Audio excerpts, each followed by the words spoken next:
Greetings, everyone, and welcome back to Pokemon D&D Ice.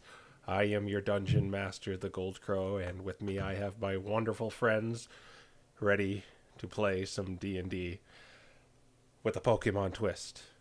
Mystery Dungeon twist. You get it. All right, so do we have who wants to step up to the plate? Well, I already know who wants to step up to the plate and do the recap from the last episode and the exciting things that happened on that. Quill. All right. So, last episode we started out mostly finding our how we were going to go about infiltrating the Queen's base. We ran around town a little bit, visited some bars. Sib almost got his face punched by a Pangoro, but Sigurd kind of prevented that from happening and embarrassed the Pangoro in the process, taking a hit like a champ and like it was nothing because it didn't do anything. Visited the other tavern, talked to a Jinx, and Sabrina exposed just how bad she was at being a child of the streets because she's not. After that, we talked to Snot, who really did basically nothing for us, who, as we should have guessed, lied and really doesn't have any connection to the Queen whatsoever. But we learned from the Jinx that if you go down the well, you can get to the Queen, or you can fight to get to the Queen through the fighting pit, which is the quote-unquote legal way to get there. But we decided we weren't going to take the quote-unquote legal way, so we came up with this brilliant plan and turned ourselves invisible, water walking, all this great stuff, and then we jumped down the well. When we got down there, it was dark and we couldn't see anything. So we fumbled around the sewers for a little bit and had to give up our invisibility and all that great stuff that we did because we had to fight some alligators and try to get around them. And by alligators, I mean for alligators, because alligators don't exist in this setting. But long story short, we eventually got to the end of that tunnel, and we tried to explode the rocks out of the way, but the rocks were a lie, and we alerted everyone in the tavern upstairs that we were coming, and we basically just kind of walked right into the trap where lies and deceit, an Espeon and an Umbreon respectively, were waiting for us with all of their little goons that poisoned, that tried to poison our spellcasters, and they succeeded and put Sabrina to sleep pretty much right away. A battle ensued, but eventually we knocked them all out and got trapped in the room, and we're slowly getting gassed by purple gas. We received a riddle from the barkeep.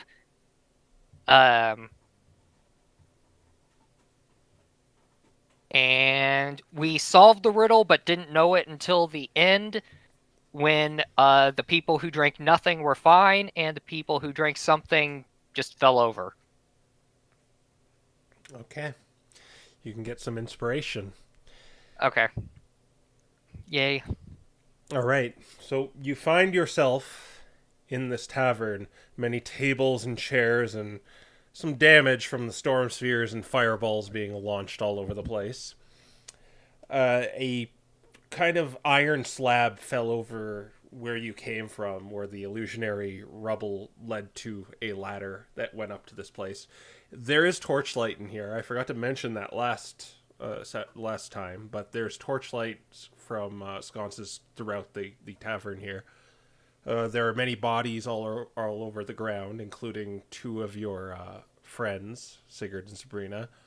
This It's full of this purple gas, but nothing seems to be happening to you. All right. First things first, Bree is going to grab a two things of coffee, run over here, and splash them all across the hallway. And then she's going to come back and start trying to see if she can figure out exactly what sort of poison has affected her brother and Aiden. All right. Yes, Sigurd is doing the same thing. He immediately just went down to check vitals and make sure everything was okay. All right. Are you proficient? Any of you proficient in medicine? Sabrina is. No. Okay, so you can make two separate checks then. Okay. Okay. I'm still poisoned, right? Yes, you are still poisoned from the previous time. Okay. Medicine. 22. All Not right. 20. Where'd that happen? It's in the It wrong happened chat. in Oh, ice. oh, hey, wrong chat. Whoops. Is wrong chat count as a floor Bree got a die? double 6, Yeah. so she got a 10. All right. So as you're investigating them, checking their vitals, Sabrina, kind of the poison that's affecting you is just kind of throwing your brain for a loop, and you can't get an accurate uh, assumption of what ails them. All you know is they're still alive. Sigurd, Okay. you get the feeling that they are poisoned and they might be out for quite a long time. Out for a while. Oh. He looks to Sabrina. Do you have any antidote on you? Any sort of poison, anything? I No, don't know. no, not for this specifically. She's He's gonna kinda start. like- She's gonna start charging a ward while he's talking. Okay. he kind of looks around before picking both of them up. Goes, Sabrina, you hear a very familiar androgynous voice in your head that says, "Need some help?" Well, we came here to talk with you in the first place. So, what's your demand going to be? Well, you have been disruptive. Your reckless, impulsive brother killed two of my people.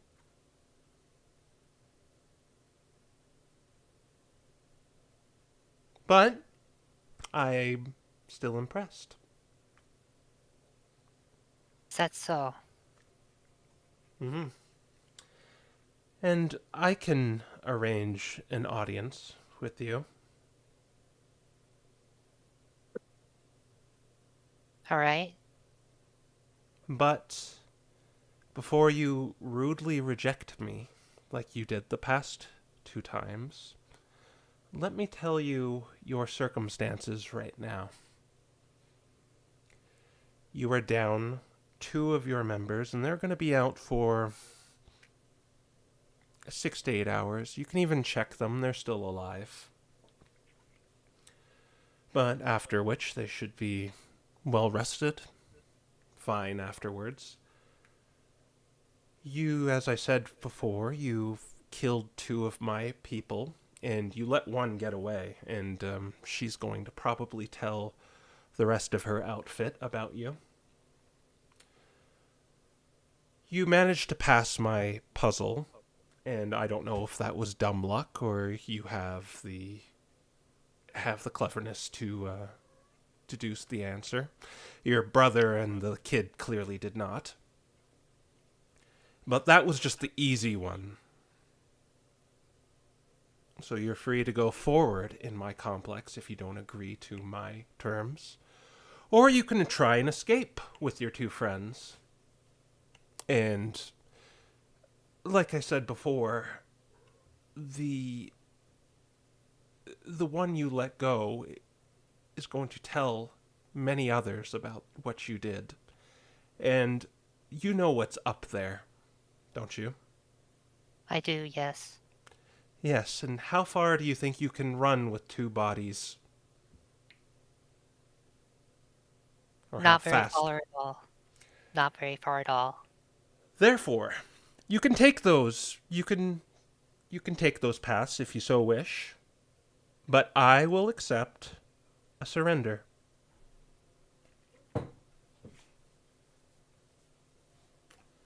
Sabrina goes quiet. And what does this surrender entail?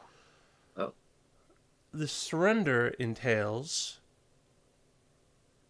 you being collected by some other members of my organization, and they will bring you to the dungeon.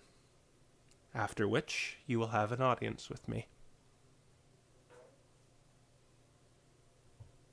During this, is Sabrina like responding out loud or like in like her head?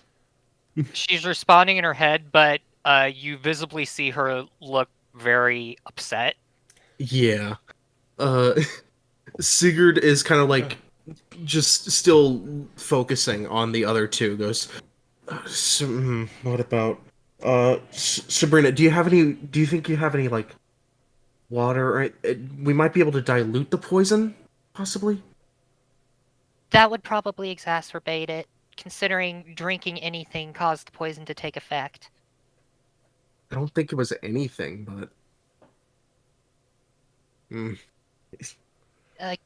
Give me a minute. Give me a minute, Sigurd. I'm busy at the moment. Busy?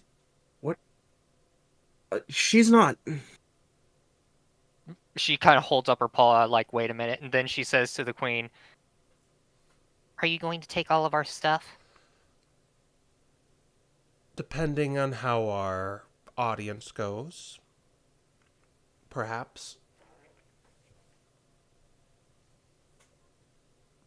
Well, This is only a one-time offer, by the way. If you reject me, I will leave once again, as I did last time, not to communicate with you again. So choose your answer wisely, Sabrina.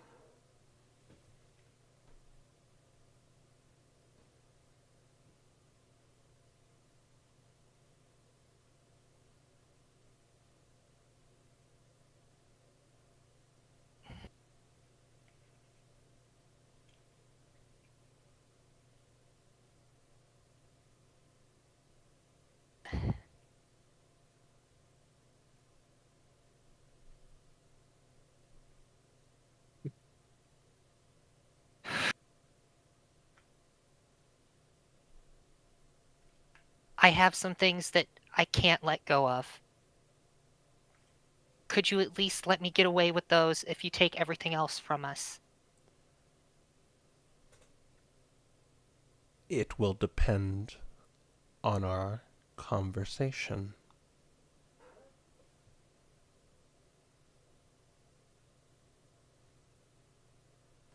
Fine.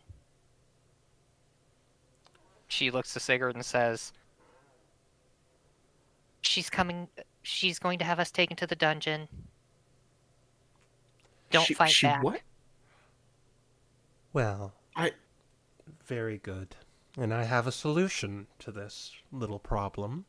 All you need to do is just drink one of those beverages. Same one your brother drank. That's good if you...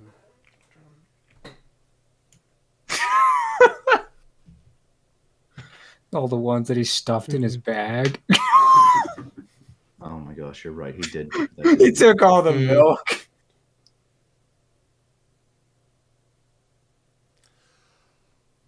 I promise you will be unharmed.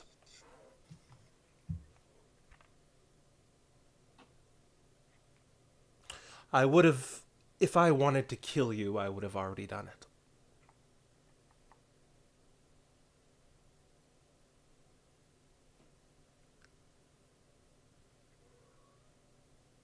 She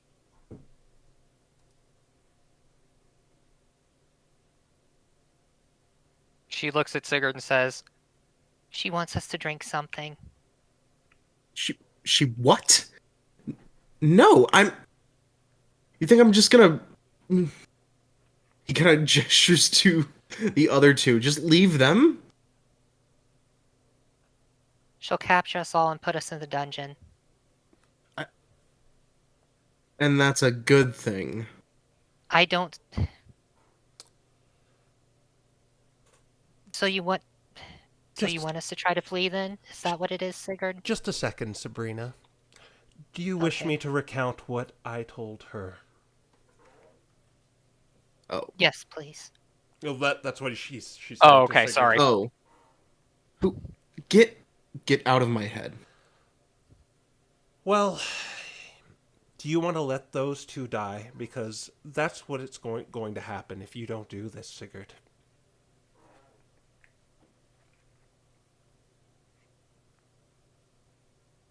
He looks at Sinbad and Aiden, glances back at Sabrina, and just with an exacerbated sigh, just pulls out one of the bottles of milk Sinbad had stored away in his bag and says, "Fine." Bottoms up. She holds up her paw and says, Sigurd, I can still get us out of here, I think. But if it fails, we're dead.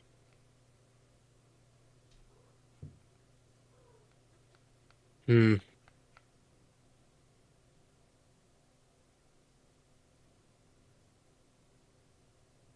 I'll let you make the decision here. Against my better judgment, considering if we took the fighting pit, we probably wouldn't be in this situation right now. My patience You think- is wearing thin. Hmm.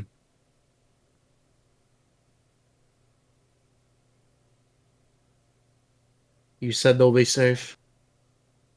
Yes, I told You Sabrina. swear they'll be safe? I swear you'll wake up in the dungeon around the same time as them. In fact, they'll probably wake up before you because they drank it first.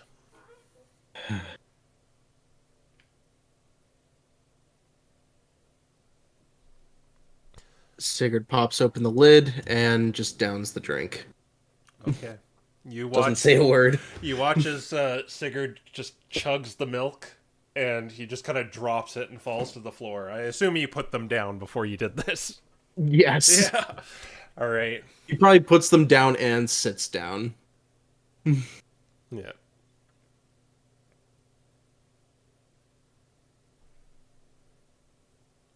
Sabrina just kind of looks at the three laying in front of her and she says, I promise I don't resist. Please don't make me drink it. Drink your milk, Sabrina.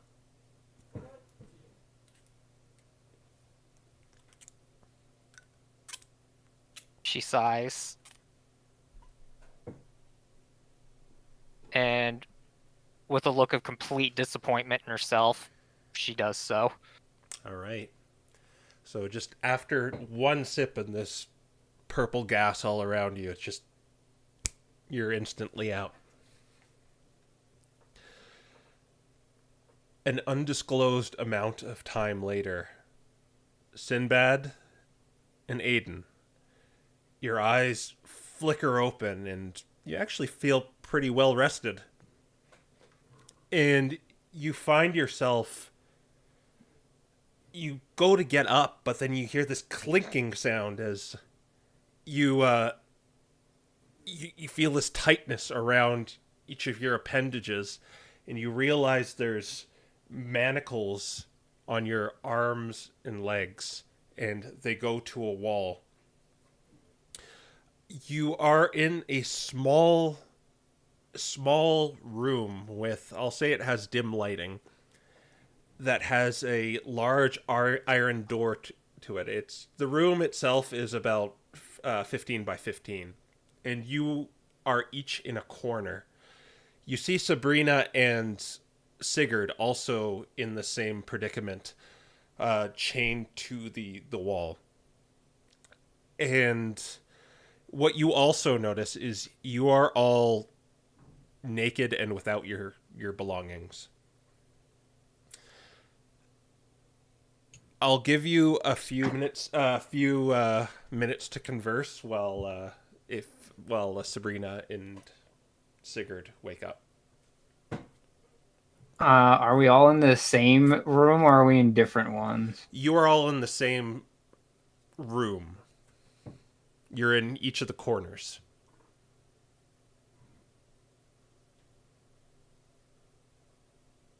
Okay. all manacled to the walls. So everything. Everything is gone. I'm guessing that would include my gloves, even though they were invisible. Yes, they are gone. They are definitely gone. Queen would not have see invisibility. Everyone knows that's a useful spell.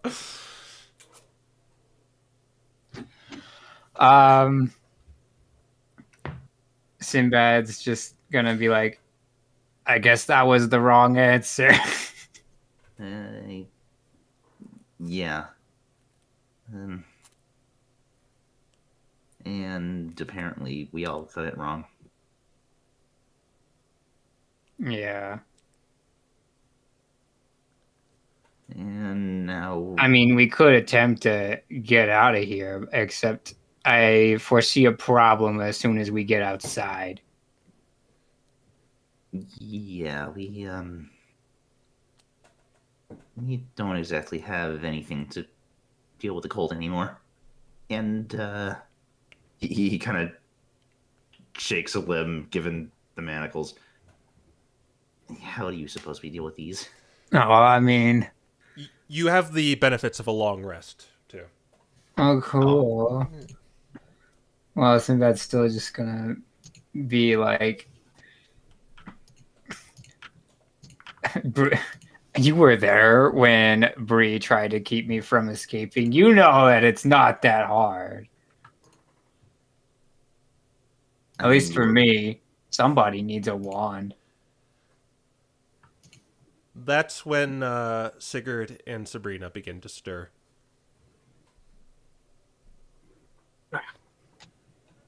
She looks herself over, and as soon as she sees that she has none of her stuff, she just starts crying. Does she not have her glasses either? No, she has nothing. No Absolutely glasses. nothing. Your inert glasses. Sigurd just, meanwhile, just lets out a long sigh of relief as he kind of looks across, sees the other two. Okay. Okay. So Okay. clearly, whatever it was, you guys also couldn't figure it out. No, we did. But Then why are we in here?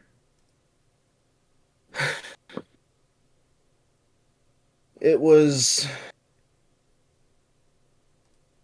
the best way I figured we'd make it out alive.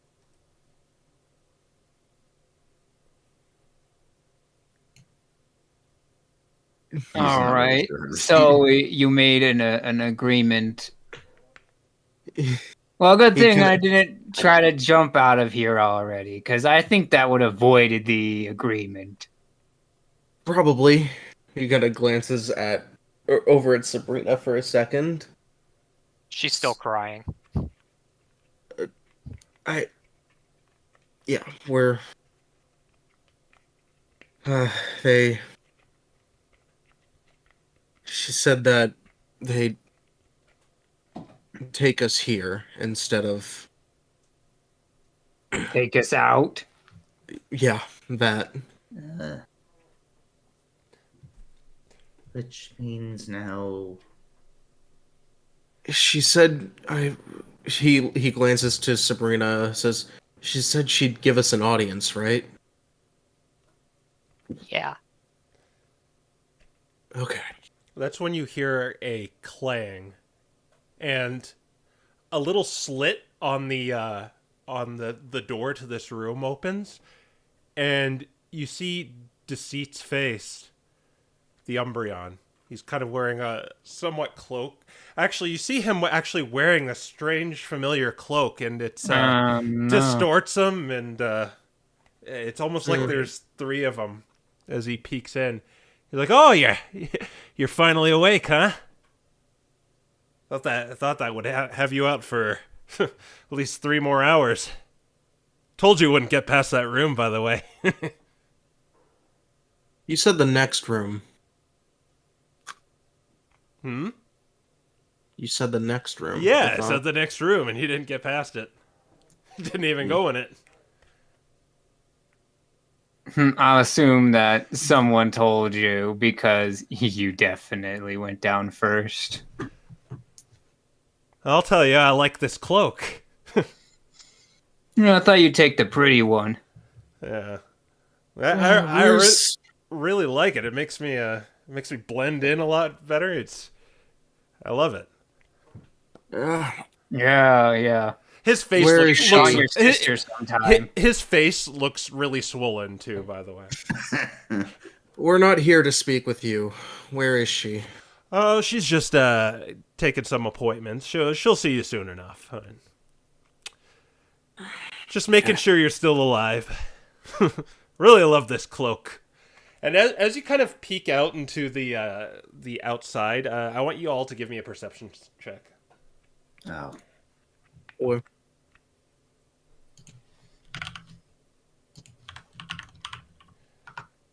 Oh wait, I don't have that anymore. Lol, 18. 19. 23. Wow. 23. All right. And 21 is 1.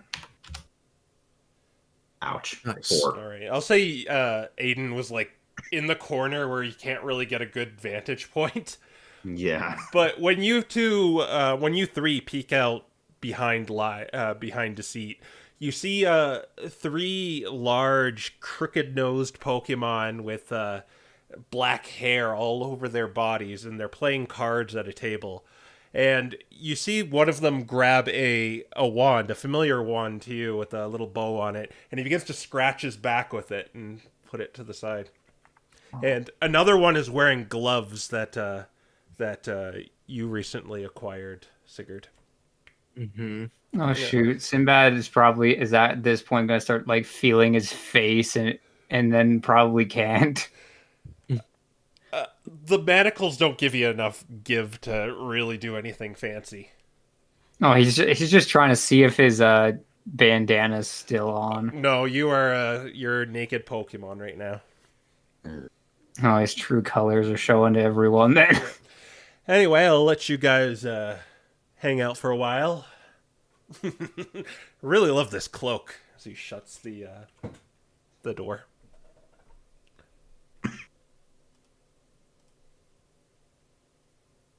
Well, he must really love that cloak if he had to say it 3 times. Yeah, he's just trying to rile us up. They took Mechagross. And they probably don't have a clue that he's...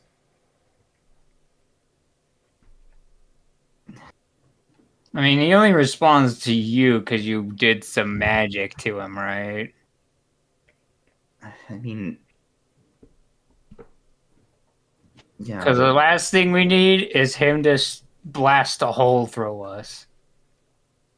Except he's a crossbow right now. I mean, anyone could just use him. so we just do make have to worry about him blasting a hole through us, even if we do get out of here. You can just make another one. Yeah, that's not the part I'm worried about.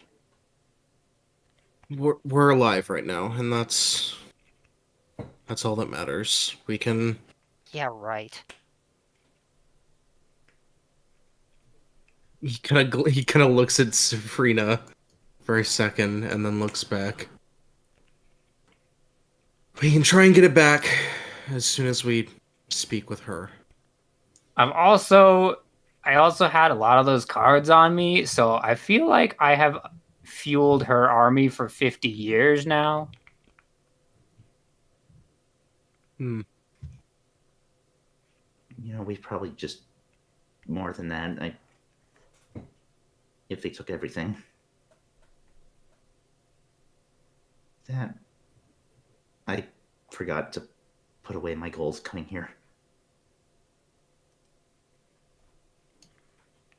That's the least of our concerns. but it's more things for them to potentially fund themselves with, and that and all of our magic.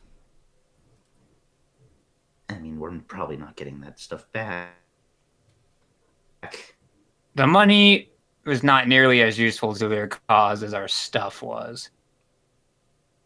Money couldn't buy that stuff. Otherwise, he would say, "Oh, I have a cloak just like it at home. It's made out of silk."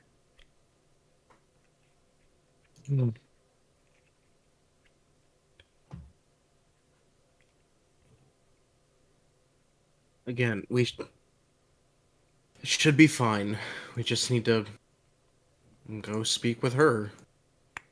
I mean, that's why we're here. And Yeah, something tells me that we're going to be on the losing end of that agreement, and I don't even think that we're going to get out with anything more than winter clothing, best case scenario. Which means, what about our deal? We're probably not going to even be able to. Oh, there's still one thing she wants. But again, I think she's going to say our stuff for our lives was the first agreement. And if we want to have the one we came here for, we're going to lose the last bastion of our utility. what? No. This is that part isn't our agreement to make. We're here to just Wait, we didn't bring the seal.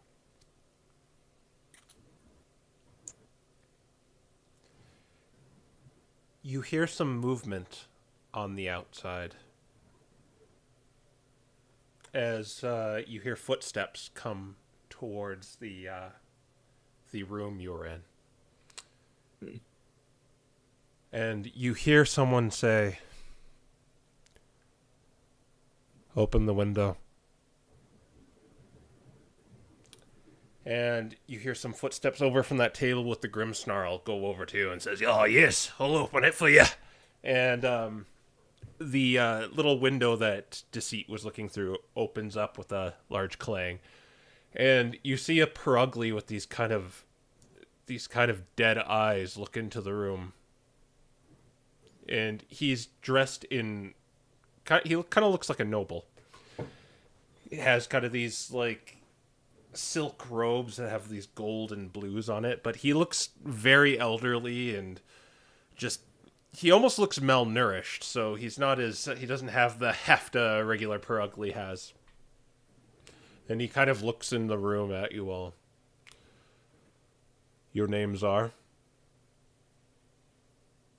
Sigurd. Big Red. I'm Sabrina. He's Sinbad. He's Aiden. No, he's Little Green. Where's the steward badge? I don't have it. It's with the Expedition Society. Yes. What's in that box? We have a box. What box? If you know what's right, if you know what's good for everyone within, well, It's a here, bomb. it is. Don't open it. Oh. It's a what? What's that book? It's a hazard, I'll tell you that much. We tried opening it and it exploded. There's a It's like Delphox the that second answers bomb. question. There's a Delphox that answers questions for them. Her name is Timisia. Yes. All right, so if you know the answers, why are you asking?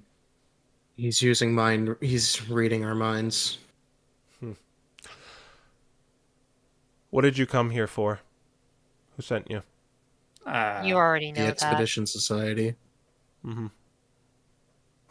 Yes, they're telling the truth. What do you care for most?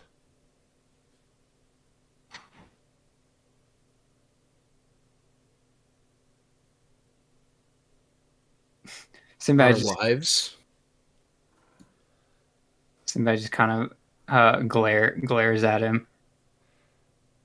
What do you care for more, Sinbad? He keeps glaring at him. No, I'm asking you, what do you care for Oh. most? Oh, it's definitely gonna come off as Sabrina, but he's gonna try to mask it with killing Nero.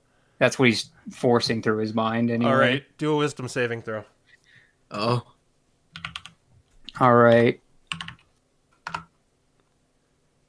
Does Parser like Sinbad? Is really thinking about this. It killed it. It's dead. I got 4. Your sister, interesting. Sabrina, Sigurd, and Aiden, you all do wisdom saving throws too. okay. Wisdom save. I'm like, now we're in trouble, guys. Yeah, this is gonna go well. We're in trouble. 16. 5. Wait, Yo, no, that's not that's a natural 20. 20. That's a roll of Excuse 20. me, why did that not? That's a math equation there. Yeah. Try again. All right, 10. Aiden and Sigurd, what do you care for most?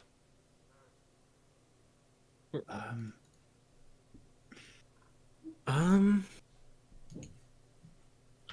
mean, I think he answered truthfully there. Like, probably I guess in the moment, probably making sure everyone gets out safe, Oh no, he or just as in general. he's probing your mind for this basically. Oh. Okay. Okay, What do I care for most?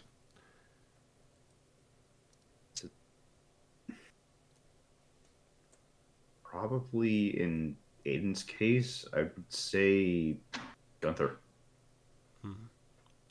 Or, like what in particular?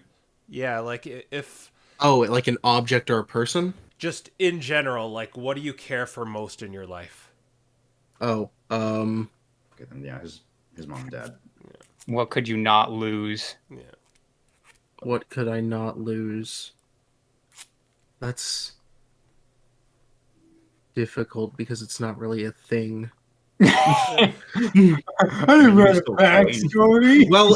Well, Is it a concept such as like if you were going to say you freedom know or what? something? It's that. Freedom? Well, Okay. yeah. Well, Okay, yeah, he DM'd it to me. yeah.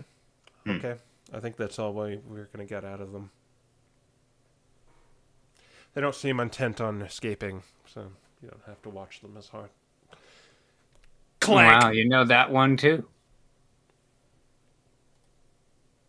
And he shuts the door. Well, shuts the window.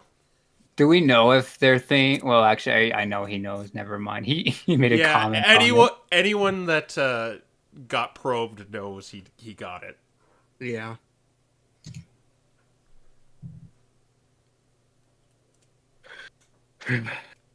All right, now we're in trouble.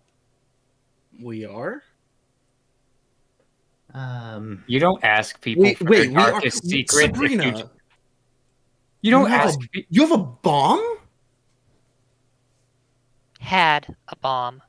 Had. Uh,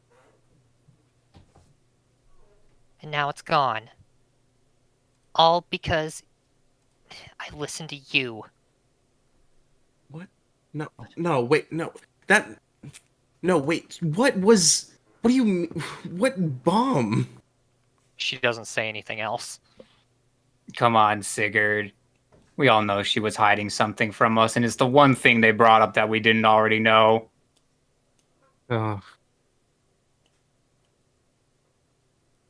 I know, but What, you want her to say it? yeah.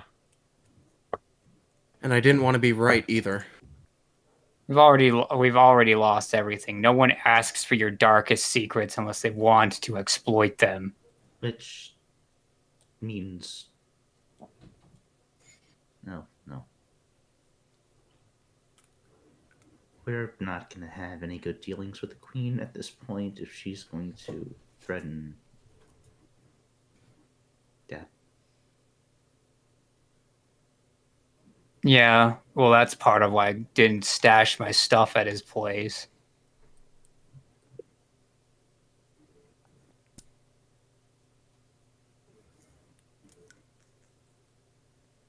He's very quiet at this point. Although, speaking of which, Mhm.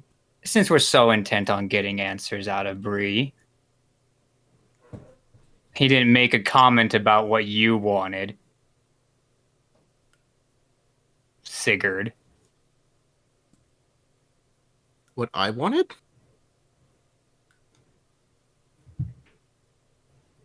Wait, I think he only made a comment about... Or what? Oh, did he only make a comment about Bree? He only made it about you. Mm-hmm. Okay, so I'm special. Well, in that case, that doesn't work. Well, while we have the time, Sigurd, I do want to ask, why are the Nero snowmen interested in you so much? You're gonna have me believe that it was 2 coincidences back to back? I don't know. Well, You know them. I didn't pry because I didn't want to go deep, but they keep coming, and you're more involved. I met them when we first, well, before I got here. They were on the boat when we were first arriving. We only spoke briefly. I slept most of the way there, but And when you first encountered them, you acted like you had seen a nightmare again. I mean, I was Right. in much the same boat, but you know why I was afraid. I don't know why you were.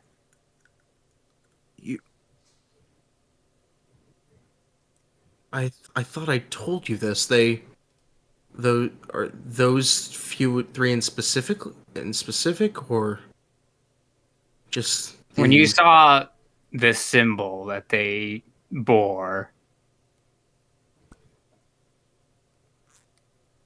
you said, "Leave me alone." It was the same one that those. What were they? Bandits? I don't even know anymore. But they were the same people who attacked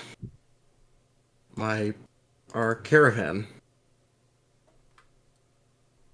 Who killed my friends. My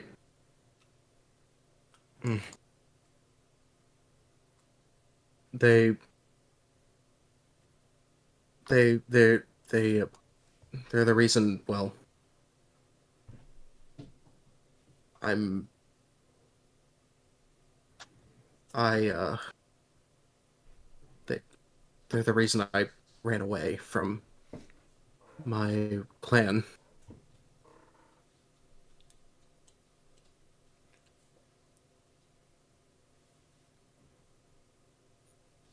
Well, do you have any idea what he was looking for? No, Well, I don't know what was on that. It was me, a couple other a couple of my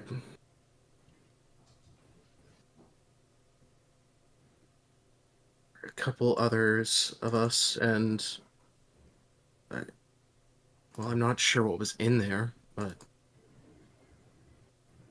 well, I hate to say it, but I think we'd better find out sooner rather than later, because I have a feeling that also will be used against us. But at least now there's no more secrets that we have to uncover, right? Because if you have one, she's just going to draw it out of you the uncomfortable way anyway. No, I mean, you never really asked. Well, I meant that last one as a broad term for those of us who haven't spoken yet.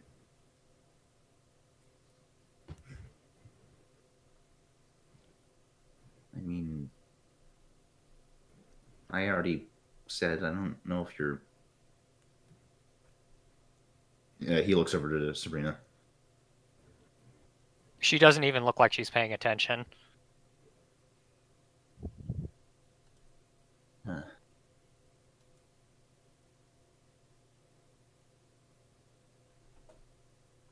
So we're gonna have to what? Just potentially. He's stuck in thought. I don't know what happens from here. Pretty much whatever she decides, we have to do.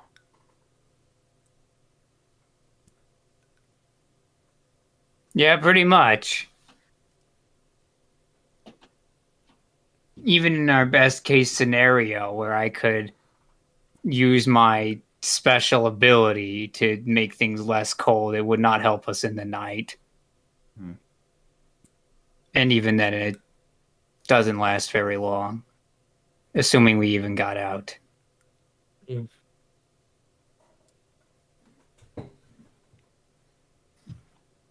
we wouldn't exactly have any winter gear of any sort, and no food.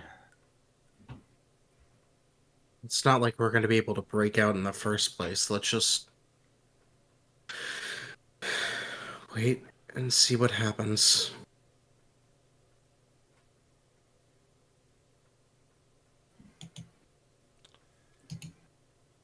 If you guys don't wish to talk anymore, we'll let time pass. Mm-hmm. Yeah.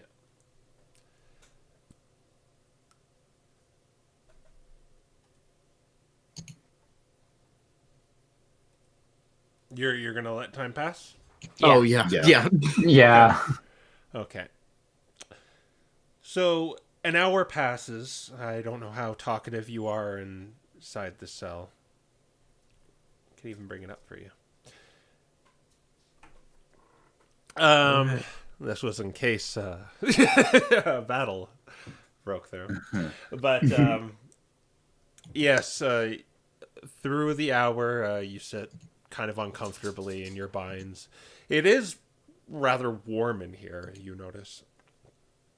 That you aren't freezing, even though you've been stripped of your clothing.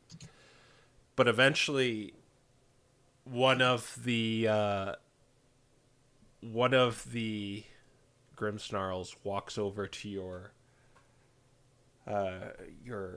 cell.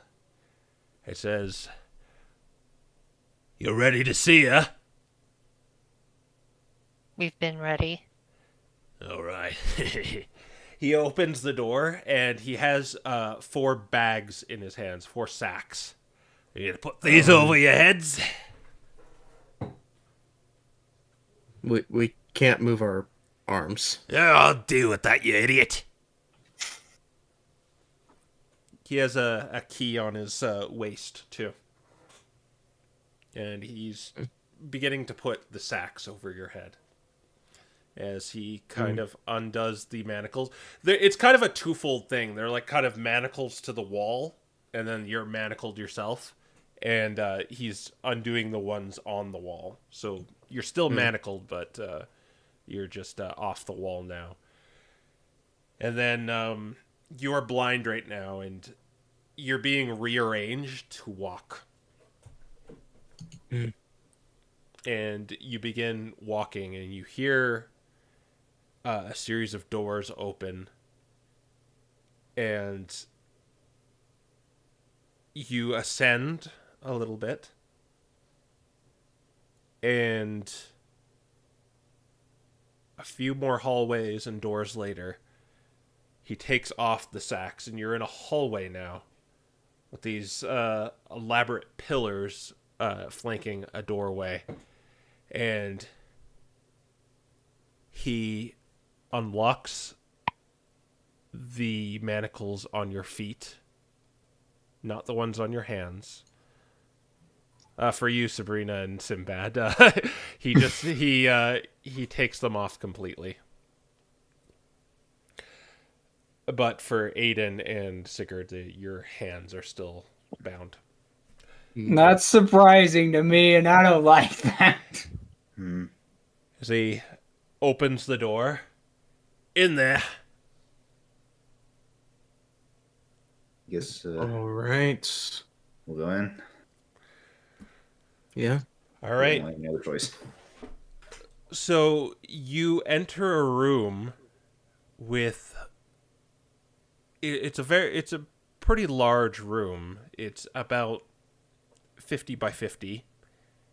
There are 2 doorways from the east and west, and there's one to the north, with this large red carpet leading to the one to the north. You are entering from the south, but there's a large stone table in the middle of the room with 4 seats. The 4 seats seem to accommodate your size. There's a large one and 3 small ones.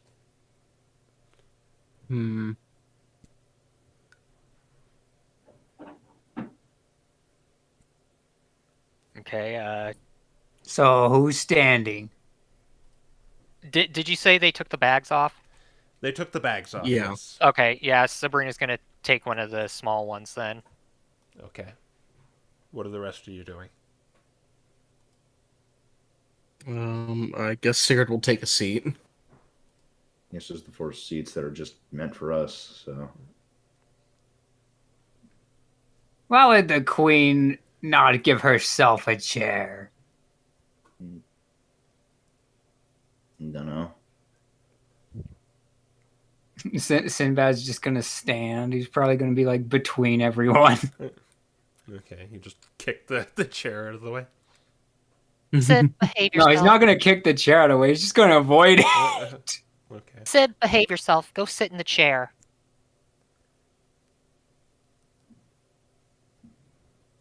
I didn't mean- say please, Sib. Do it. If she wants, if she Sib! wants a chair, I might as well not sit down in the first place. The chair, Sib. Calm down. This isn't. That's not going to get us anywhere. She's gonna cast Mage Hand and try to shove him into the chair. God. I don't think you can without the feet. Yeah, it's very limited what you could do with Mage Hand. You can't. Yeah, I really- know. She's gonna try, but it's not gonna work. She's This gonna ha- poke him in the face. This hand is like irritatingly like nudging you towards the seat, Sinbad.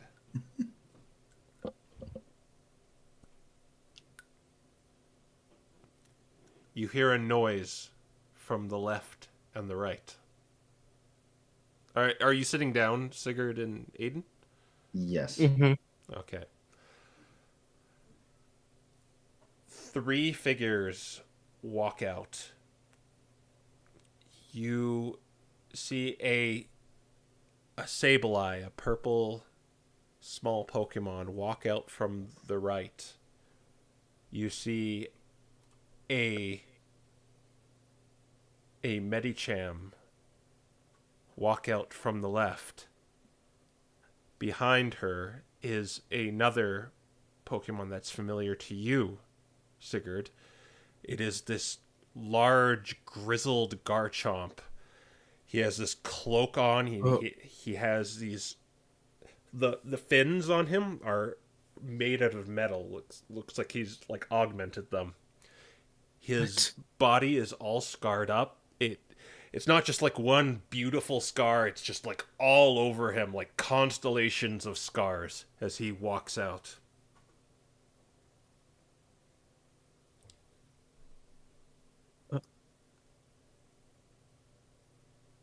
And they just kind of stand on the opposite side of the table, kind of in 10 o'clock and 2 o'clock directions. and they just kind of flank it in that manner.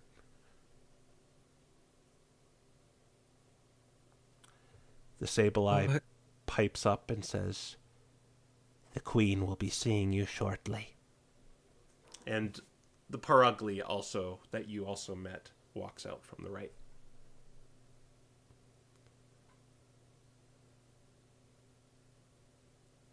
You saying something, Sigurd? No. Okay. No, not yet. He's tense though. All right. This tense moment is feels like it goes on forever. When eventually you hear footsteps coming from the other end of the room with the large red carpet leading to the table. Small footsteps.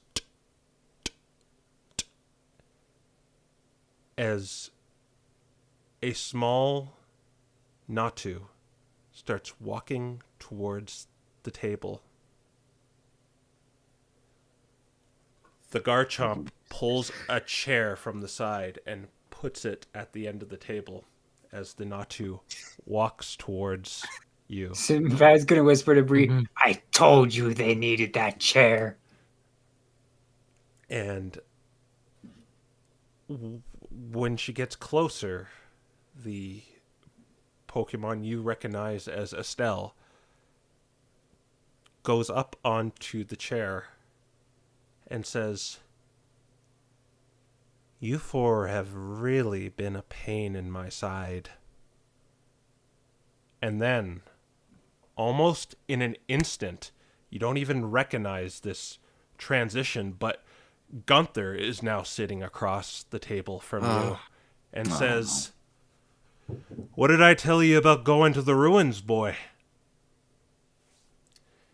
And then you see Brunhilde. "You're in a whole heap of trouble right now, I tell you." And it seems to cycle through all these Pokemon you have met throughout the ice continent. Leonidas, Snot, Commander Yellow, Lies, Deceit, Jameson. You even see your mother, Sinbad and Sabrina. You see your father. You see Brannigan.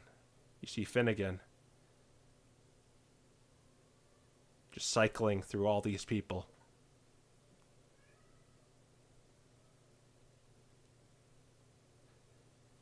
Finally. Oh, what were you about to say? No, go on. Finally, it stops on a black reptilian Pokemon with a pink belly. And she says, "I think this will do for now." She's wearing a large black rimmed hat with a feather sticking out of it. She's wearing a black cloak with a bandolier down her chest with various liquids in them. They might be poisons, they might be potions, you don't know. On her side, she has a belt with several daggers and a jewel-encrusted rapier.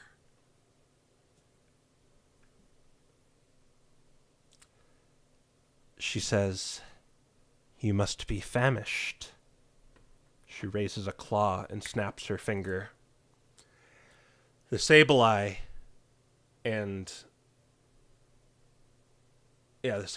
comes over to you with a tray of food, 4 saucers with lids on them, and puts them in front of you each. And then the Metacham comes over with 4 drinks. She puts a hot chocolate in front of Sabrina, Sigurd, and Aiden, and a cup of tea in front of Sinbad.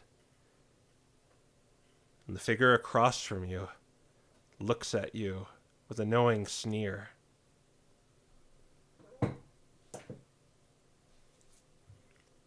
You've been busy.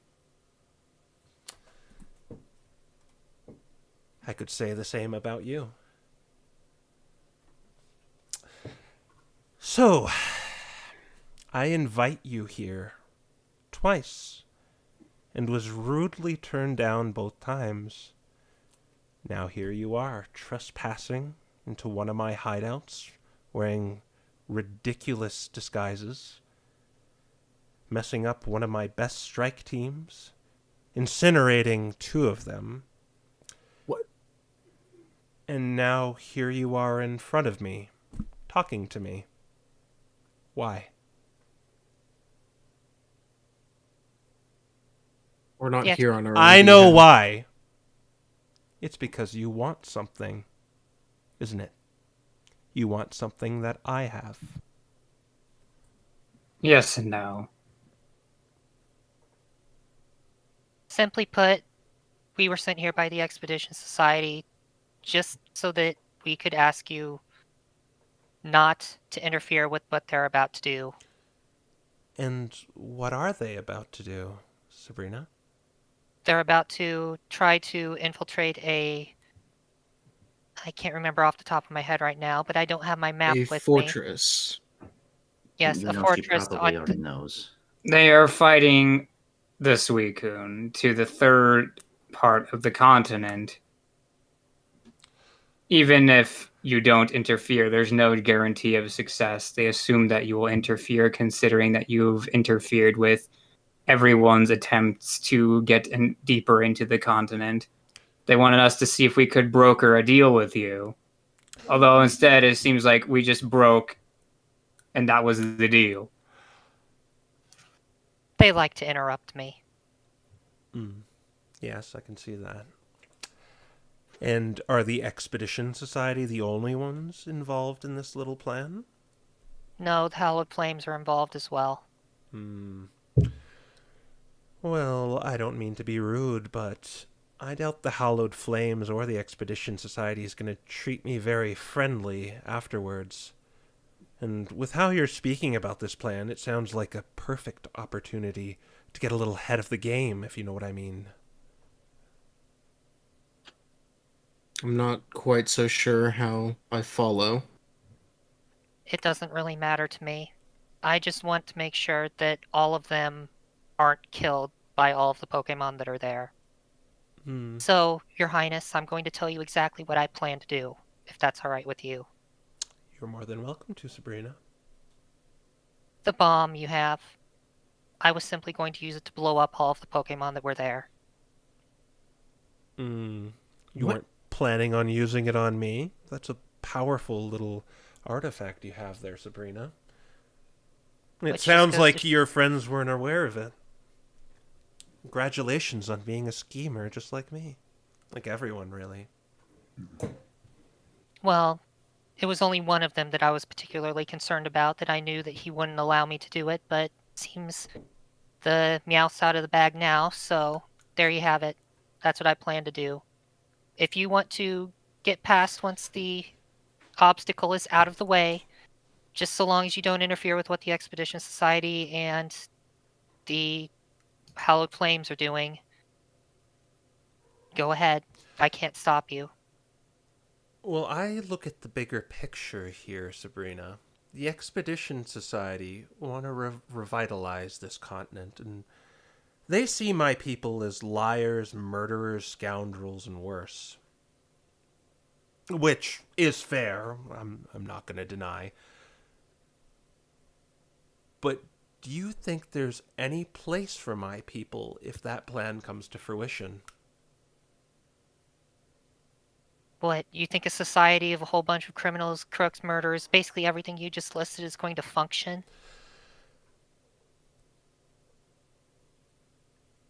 Yes, I do. How? How could that possibly function? They're just trying to survive, Sabrina. And it's on them to do so, and if they get cut down, like they did by your reckless, impulsive brother, well, that's on them. And believe me, I do share ideals with the Expedition Society. The ice continent should be habitable, but all they'll do is make it like everything else. And that isn't good enough for me and my people that I protect. You protect? Yes. You you send them out, let them do whatever they want, and get themselves killed, and you call that protecting? She meant from the law. No, I mean, newsflash, when you four interfered with me, I didn't send them out to go beat you up. That'd be suicide. Instead, by the way, thank you for the heating. It's quite cozy in here. I don't think I could have pulled off a better heist. I exploited your naivete and gullibility. I'm not gonna pit you against my people. I'm going to lose. That's what those fanatics do. It's the definition of insanity. And they keep losing again and again and again. I'm not an idiot, Sigurd.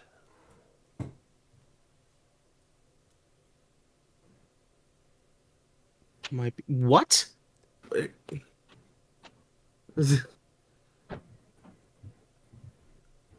The reason my people have resorted to being brigands, thieves, and murderers is because other people made those decisions for them.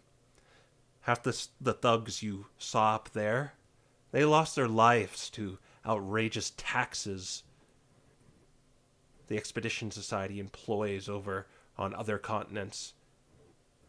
Not only do they want to make a branch on the air continent, but they're doing that here too. You paid 100 gold to get through that gate. You know what I'm talking about. The other half are just survivors trying to feed their own mouths that weren't protected by anyone else. If they resort to banditry and thievery to survive, it's because they do it on their own terms. Because the Expedition Society and Hallowed Flames certainly didn't care about all these people, and someone has to look out for them.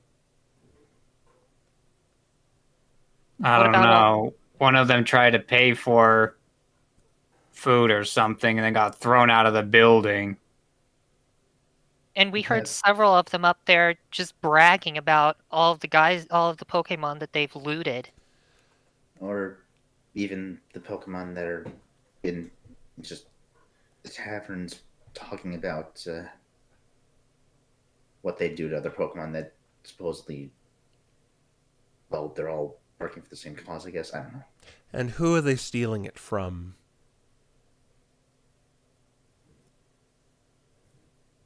Well, if it's from Expedition Society members, The people who stole it in the first place. Anyway,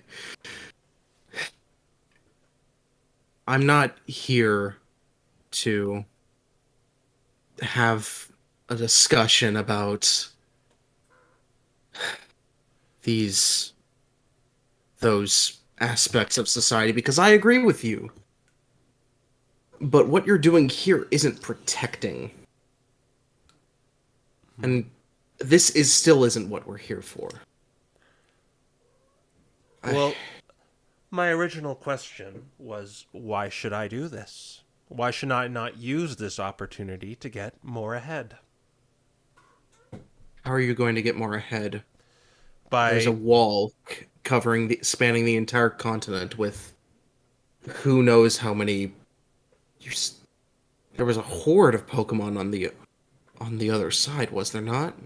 But an opportunity has presented itself where I could get something out of this.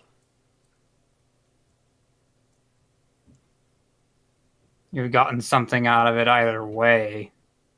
If they kill the Suicune, I doubt there's much that would stop you from slipping through as you already have. Well, let me put it this way. What if I disrupted their little plan and made sure the other side wins and ridded myself of one of those factions on the ice continent? That sounds like a better plan. Don't do that, please. There are so many Pokemon in the Expedition Society who are just... They don't know any better. They're just here trying to do the same thing as what your Pokemon are trying to do. They're trying to earn money to take care of themselves, take care of their families. Well, that's my vision, Sabrina. Then why don't you work with them? Because I want a free ice continent. And I want it to remain free. No government, no religion, no fanatics, no beasts. But that meteor has made a mess of things. Fanatics? What do you mean by fanatics? Oh, you know what I'm talking about. The ones that tried to take the badge from you. Oh, them. What do you know about that? You're going to make us pay for this information, aren't you? You're learning. Yeah, well, either way, I don't care what you do with this place. I just want to end the curse. I want to get even with Nero. Well, what about your leave. buddies? Your buddies at the MDRA. They're quite ravenous for that meteor. They can't get enough of it. They want more and more and more and more. And I don't know what they're doing with it. Well, if that little bomb I have has anything to say about it, I have a good idea. So you just intend to rid them as well? Oh, no. Drive them off? I'm just saying, if they're willing to give that to you, what do you think they've actually learned from the meteor? Do you think they gave you that out of the goodness of their heart? And do you think they're going to share anything else with anyone? I mean, I don't think you are either. So, what's your point? It's because they want everyone gone. They want the ice continent to be nothing but a giant quarry for that meteor. You want Every faction does. Do you know why they gave that? You're saying I'm bad. Do you know why they gave you that? Do you think they gave it to you out of the kindness of their heart, Sabrina? They wanted you to indirectly blow up one of the factions and let you take the fall. They gave it to me to get rid of the dragon on the as a last resort. That's what they told you. Mm. She glares at Sigurd and she says, He kind of slams his fist on the table but doesn't say anything. and that's what I used it for. A last resort. I did not use it to kill the dragon. Then why didn't you give it back? I already told you. The point is, that's not why they gave it to you. They gave it to a bunch of irresponsible adventurers and wanted to rid a faction from the playing field. I guess they were aiming it at me. Thank goodness you didn't use it. And I'm thankful your well, intent was to use it on a bunch of beasts at the gate. But despite all of this, I don't think the MDRA is bad. In fact, their money is what made the ruins possible in the first place. My men find pieces of the meteor, sell them to the MDRA, and they pay them just as much as you. They don't discriminate who they buy from. And let's just say their gold makes some wonderful things happen. So I don't want to work with the MDRA, or I'd like them, but I would love to keep them as customers. Every faction, including yours, wants to have this continent to themselves. Yes, indeed I do, Sinbad. It's just I'm transparent about it. Just as you're transparent about what you intend to do with the gate. Well, How you intend to just, well, make sure you wipe out a faction as well. I'll ask you, Do the exact same thing. what is it worth to you that I don't get involved? What can you offer me so I don't get involved? I was a little disappointed I couldn't find the steward badge on your belongings. It's not worth anything to me other than the lives that could be lost in doing so. Then why don't you go through the proper channels in organizing a audience with me? And Yeah, Sigurd, why didn't we? He kind of looks over at Sabrina, says, "You really think that the what were they? Pit fights were the smartest way to go? I mean, we could have used A message as series well. of I mean, I just told. fights. I mean, I just told you. You can easily, handily throttle my men.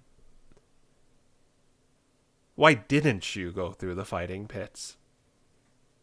Instead, you decided to flail around my hideout, trespassing, killing two of my best members. Yes, Sigurd. We could have just gone through this entire pit fight. We didn't have to kill anyone as much as the crowd would have loved to have us do it. We wouldn't have had to. But instead, we had to come this way and we had to fight for our lives, and 2 Pokemon died. We know that now. Look, No, I already knew that, Sigurd. I already knew we could have gone through the fighting pits without killing and you anyone. think we could have gone through it alive? Yes. You knew without a shadow of a doubt that that everyone would make it out? Certainly more likely than it would have been going through this way, and now look where we are. I don't care, because at least we're alive. We could have... Sigurd, you heard what she just said. We could have easily throttled her men. We could have gone through there, and it wouldn't have been a problem. We would have been here on our own terms. We wouldn't have been in this position where we have nothing now.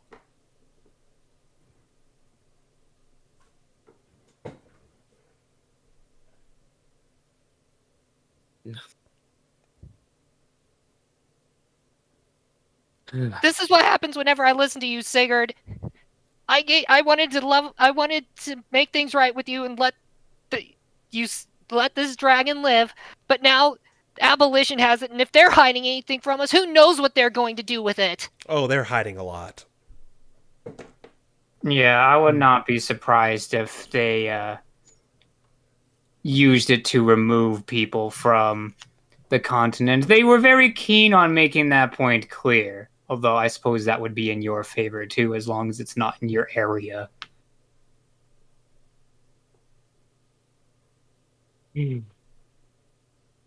As I said before, the only reason I didn't want to go through that fight is because I didn't want anyone to die. And I would rather go up against some, what was it? Champion. What was it that they said? They You were fight through concerned. these bloodthirsty fighting pits, So instead, and then fight against an undefeated champion. So instead, you go into my hideout and fight one of my best units who were merely protecting the place. You were the trespassers.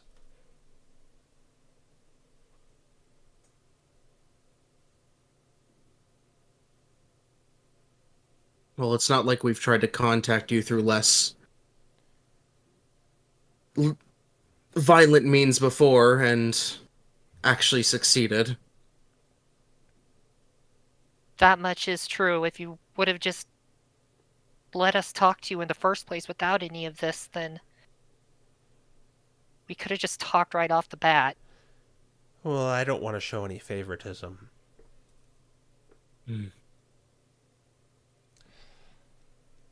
Everyone else gets a fair shot at me for winning through the pits.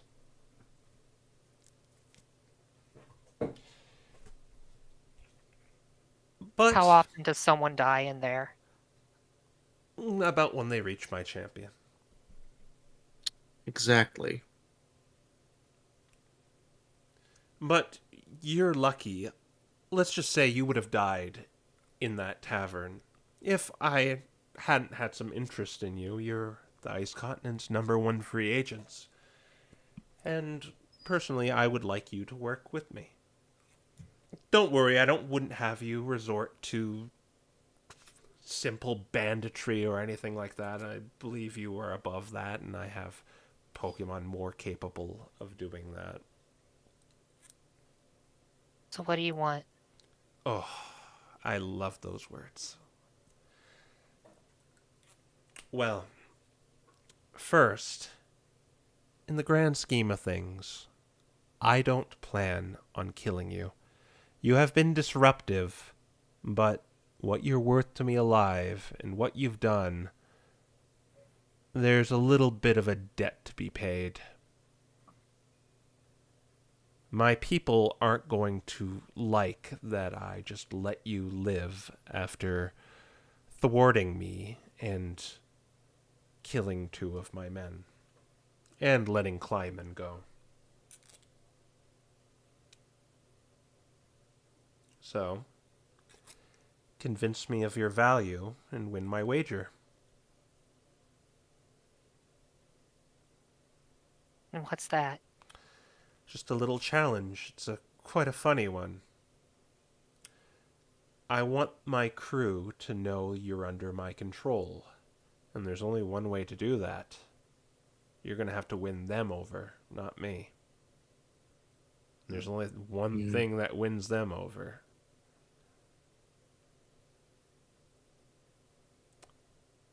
A fight. I figured as much. You want us to fight the champion. Yes, I want you to fight the champion.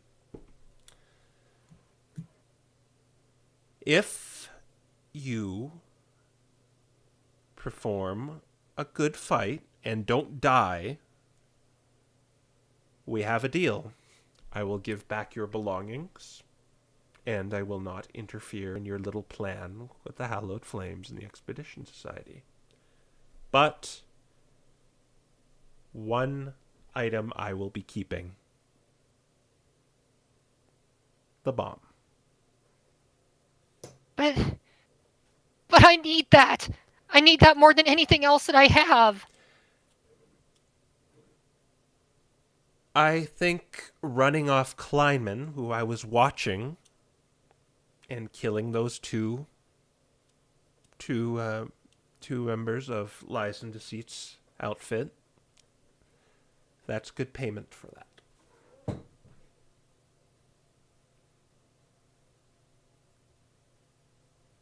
You're in no position to negotiate. That's our deal. Well, that's if you don't want to go up there and fight. I'll even sweeten the pot and give you a little interest and offer you my knowledge. Favor. Perhaps Sigurd wants to talk to him as she nods over to the Garchomp. Or perhaps you wish to know where Nero is, Sinbad. Or perhaps you wish to know what's in the tower. Or perhaps you wish to know about Ilya, little one. He looks up. Just, what do you mean? She was just someone at home. So, do you accept my offer? My terms?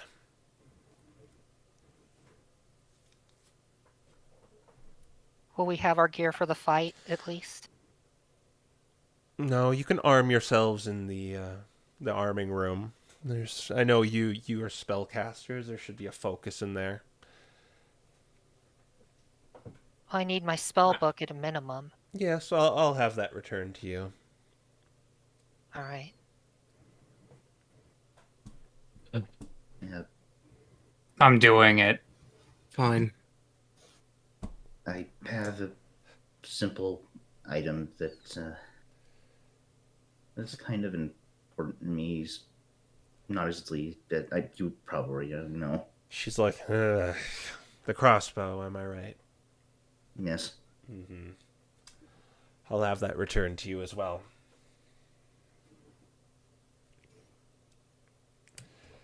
You'll be escorted down to the arming room, where you can pick out some gear. Give him a good fight. She turns around and walks away. Might want to eat, too. With all due respect, Your Highness, I don't think I could eat even if I wanted to right now. Very well. Hmm.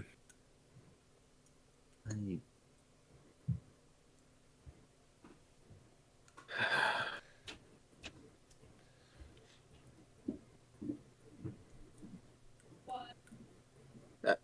Sinbad's gonna eat. Ugh.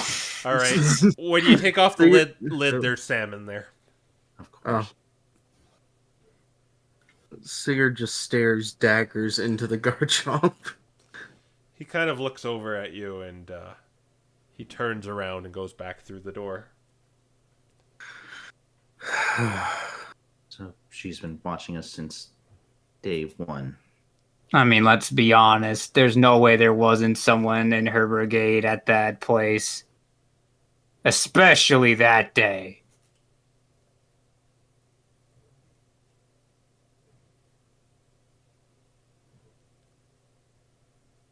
I So I guess more and more secrets keep coming out.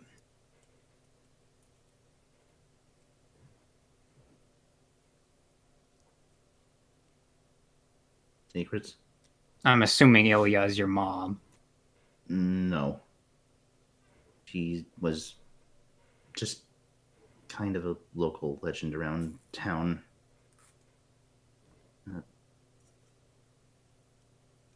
Kind of the reason that Dad was obviously, like, Dad taught me how to even shoot in the first place, but a lot of it was because of her.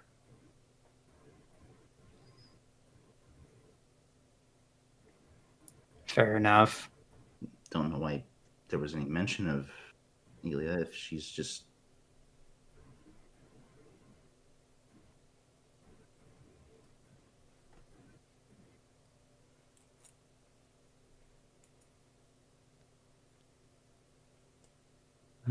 So we have no choice but to fight for her, and then what work?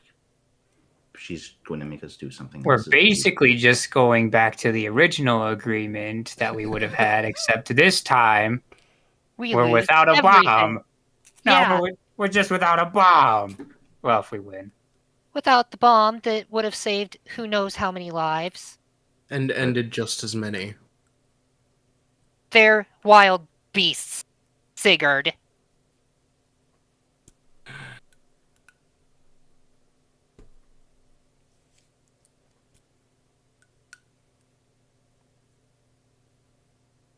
You saw at that volcano that they're just as capable of their own thought as you and I are. Maybe to some extent, but not like everyone else. Well, the dragon definitely. Except for he also. You know, wants to destroy everything. Yeah, that.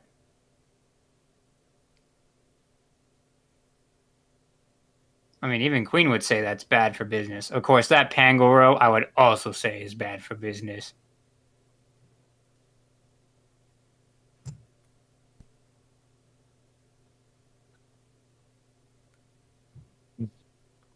I just.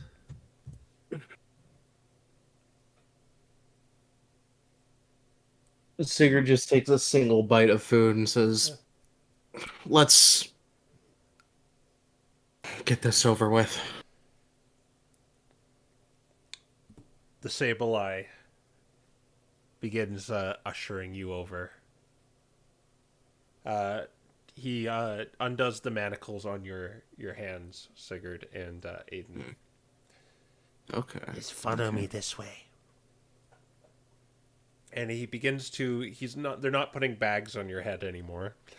And he takes you for downstairs, and you go past these cells that don't look like the ones you were in. These are actually barred cells, like a prison. And as you're walking down, you see a figure start like shaking the bars, saying, "Please, please, let me out of here!" And as you pass by, it's a Flygon, and for a minute you recognize him. It was the one that was passed out on the table in the the Expedition Society's cabin. And he's like, I've been in here for months! Please let me out! Let me out!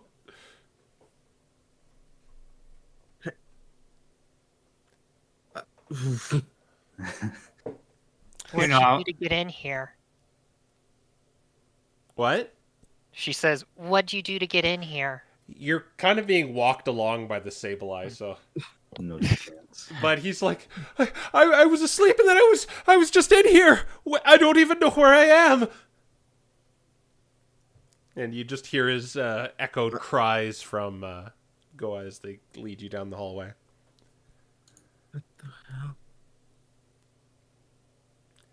And finally, you are led to a room that the Sableye opens the door to. And it seems to be this room full of weapons and armor and spell focuses. Okay. And he just shuts the door behind you. There's a large gate on the other end of it that looks like it needs to be raised from some point. And there's also kind of a window, but with bars on it.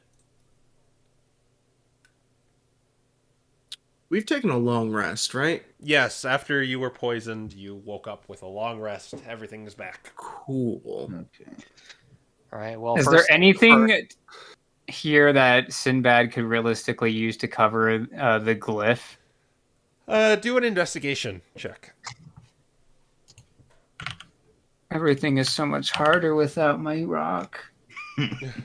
It's one harder. It's one harder, dude. This is a 14.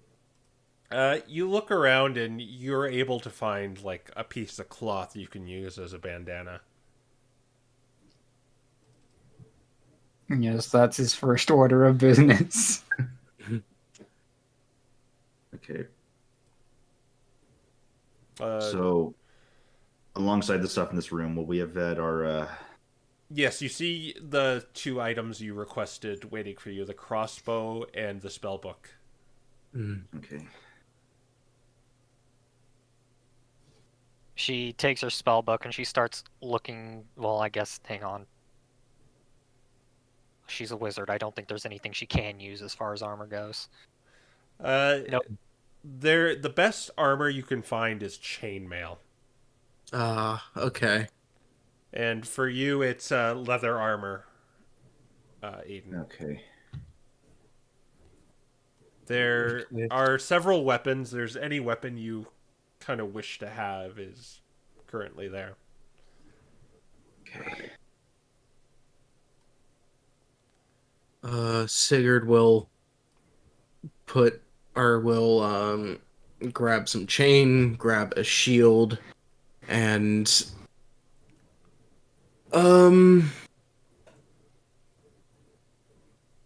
as he does so, he's going to invoke the runes onto them. Okay. How long does And- that take? You just touch them. Okay. Then yeah, that's pretty easy to do. And then, yeah, he's probably grabs like a scrap of metal or cloth or whatever to do for the final two. And yeah, Am I allowed spell shuffling right now? Yes, you can do it. Okay. I'm like, Thank you. I don't know how spellcasting works for sorcerers, but You just need a focus or the components. yeah. yeah, so the focus just replaces material components. Unless it's a paid one, then yeah. Yeah, okay. Okay, so in my case, I don't have materials to turn Mechagross back into heavy mode. So I gotta keep him as a crossbow right now. But We have Mechagross? the hand crossbow. Yeah. So as you guys are preparing, you hear from behind you, "Oh, no way you guys are here! Oh, great. I heard some scrappy newcomers were gonna face the Queen's champion, and I knew it was gonna be you guys. I just knew it." Aiden's probably going to ignore Snot entirely and just grab one of the short swords. So I just told them. I told them I was your manager, and they let me down here. Well, good for you. Too bad you're not. Hey, that's no way to speak with your manager. I got something for you. So just good luck in the match to come. And he pulls out a familiar looking jar of ointment. How'd you get this from them? Oh, I acquired it from some one of those goons walking around. You stole it. You know, if we get caught with this, we're going to get disqualified, and the queen is going to completely go back on everything she offered.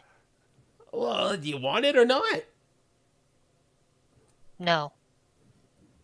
Okay. Well, I have some bad news for you guys. So while you guys were doing whatever you were doing, some other teams went up and they got through the gauntlet, and they're set to facing the champion. So from what I hear, you have to face them first before you go to the champion. And I only came down here to help you guys. Oh, really? I mean, fair enough. I mean, what do you know of the champion? I'm more concerned about. No, wait. Tell me. Is it a Fennekin, a Manectric, and a Lucario that showed up? Oh no, it's the Rose and Thorns. They're a very popular outfit. They want to throw their hat in for one of the queen's favors. Interesting. I see. See, this is what I do for you as your manager. I tell you things. It's true.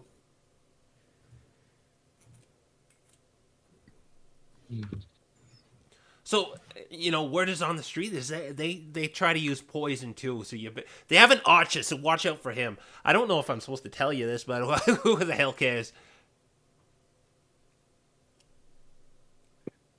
You do realize if we get told that we're going to be disqualified, we're going to rat you out. You don't have to do that. I mean, it's a matter of perspective if we're cheating or whatever. If we get caught, it's your fault. I'm gonna put a bet on that they know as much about us as we know about them. Probably everyone around here is a cheater, so you better watch out for that. Like, I'm pretty sure that if no one else, Queen probably tipped them off to keep things interesting. She did want it interesting.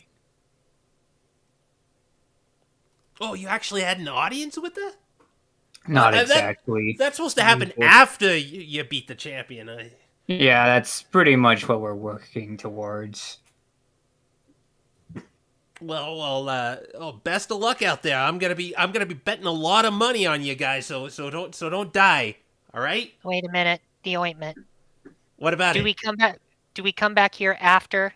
Yes, they're probably gonna bring you back, and you're probably allowed to use it. Probably. Well, leave it here. Okay. He just kind of reaches through the bars and gives it to you. All right, she takes it and just kind of sets it among the armor. I thought that potions were forbidden from this. This isn't a potion, it's ointment. Right. We'll use it between rounds. I don't believe anything's against that one. No, I don't think that's not in the rules, but you're in the Queen's arena. Anything goes down here. Yeah, except for potions in the middle. You forfeit if you do that. No, that's the one. That's the loser ones up there. I followed them down here, and I hear anything goes down here.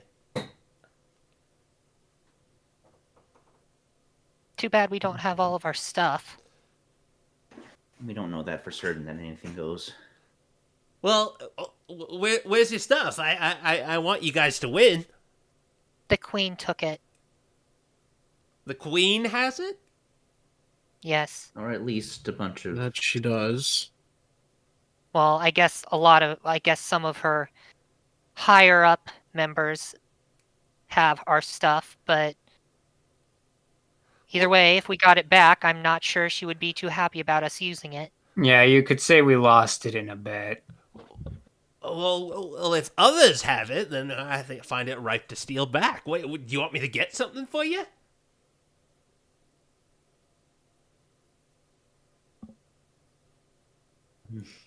I'd feel better about it if we let the queen know it was happening. Well, I'm sure she doesn't care. I'm sure she'll respect you if you got it back.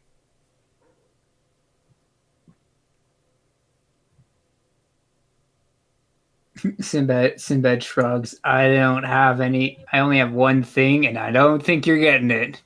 What is that? It's a cloak, Uh, but do you know who one of has them's it? wearing it, so you can't take something someone's wearing. There's Well, an Umbreon with it. an Umbreon. Oh, I think you're talking about Deceit. He's one of the mooks that comes in through the hatch in the tavern, and he comes and collects stuff. I think I could try getting it off of him. No, don't. Please don't. Well, okay. He'll Yeah, probably please kill you. don't. It makes you invisible, so he suspects anything, he's going to disappear and then shish kebab you. Oh, okay, I'll be careful. But if you win, I get a fair cut out of the winnings, right? No, we're winning anything. I don't We're think not we're winning really anything. anything. Yeah, make your I'll tell bets. you what. That's the best way to make money here. I don't think we're getting money ourselves. I'll tell you what. I'll give you all the gold I had on my person if we win.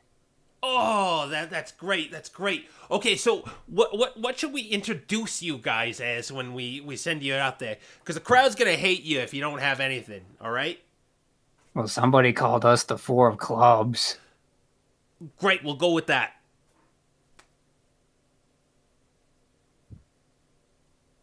Okay, but I'll be rooting for you guys. I know you'll win. I've seen you in action. You beat up Clark's crew, and I think you can beat up these losers, these flower weedos.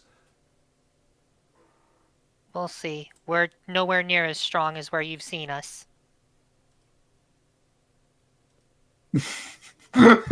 Yeah. Well, that's a big downer. But yeah, don't die. He kind of hops down and scurries off. And she looks at the others and says, That's the plan. "What, am I wrong? I don't have any of my attuned items."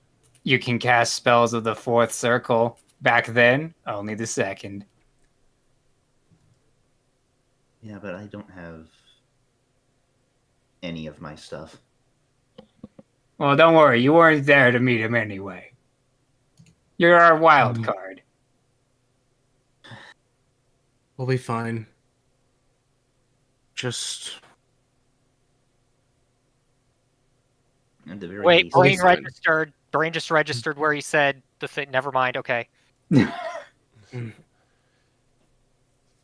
right. So you guys all armed up? Yeah. yeah, All we'll right. be fine. It's not like Yeah, like I looked. there's up, no like, reason. you know, There's like, no reason to be crying over just losing possessions. I'm just trying to make sure I got everything set up because I've. Sinbad just shakes his head and he's like, "I hope you never love any material possession, then, or spend thousands of hours with one."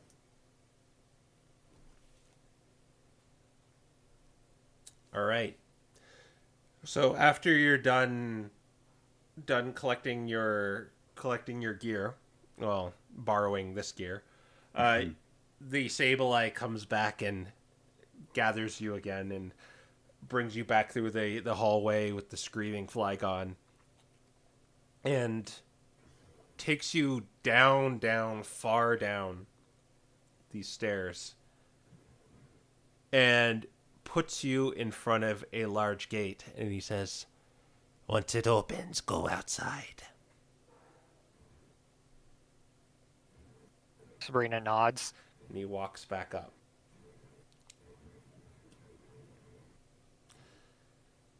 After what feels like hours, but is only minutes, the large wooden gate begins to open, rise, as you see a large circular arena with various debris and and blood caked on the sand below it.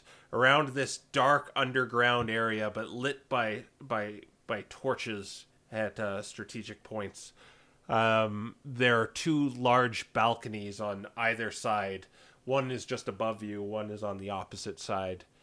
When you look up to the balcony, you see a Salazzle again, but it looks kind of different than the one you met in the room before.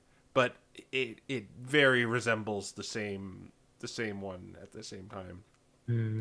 She is flanked by, you see, Lies and Deceit up there, with the Garchomp, the Sableye, and the Medicham, and this up around her as kind of like an entourage.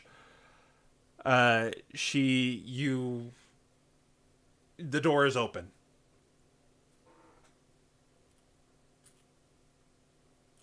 All right. Sabrina All right. walks out. All right. Before we Wait go for the through, crowd, fellas. Yep, there is a crowd. You hear noise, just screaming and yelling. before we go through, I think I'm going to cast Aid. All right. Level 1-8?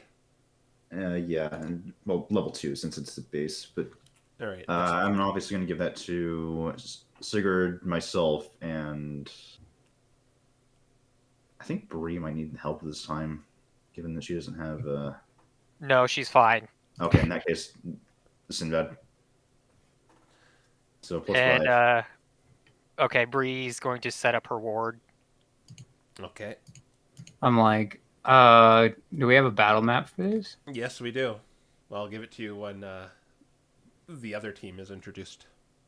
Okay, fair enough. I just want to Mhm. make sure I put down the +5 there when I have the chance. All right. This is probably a bit interesting too, because I imagine this would be the one case where it's like Aiden doesn't have anything to do tools, so this is actual just magic. Is Metagross a thing right now? No, I didn't have the tools to turn him back into his regular form. You're so he's allowed to still- do that if you want to. I did not grab a hand crossbow or anything, so I'm gonna leave him as the hand crossbow he's at right now. Okay. As you walk out into the kind of 3 o'clock direction of the arena, the queen arises, and she says, "These four do not think I'm a real queen. What do you have to say about that, everyone?" And then you just hear, "Boo! You suck!" But they have earned an opportunity to fight in my pits and gain a favor like everyone else, which of course is going to be to save their own worthless skins. So, may they put up a good fight. And out runs a Sandslash, and he says, "Introducing the team that made it through the trials of the Locken Tavern, the..." Let me roll here to see which gang you get. No, jeez. Oh, wait, we already decided one. The Rose and Thorns! That is when... let me go to the map.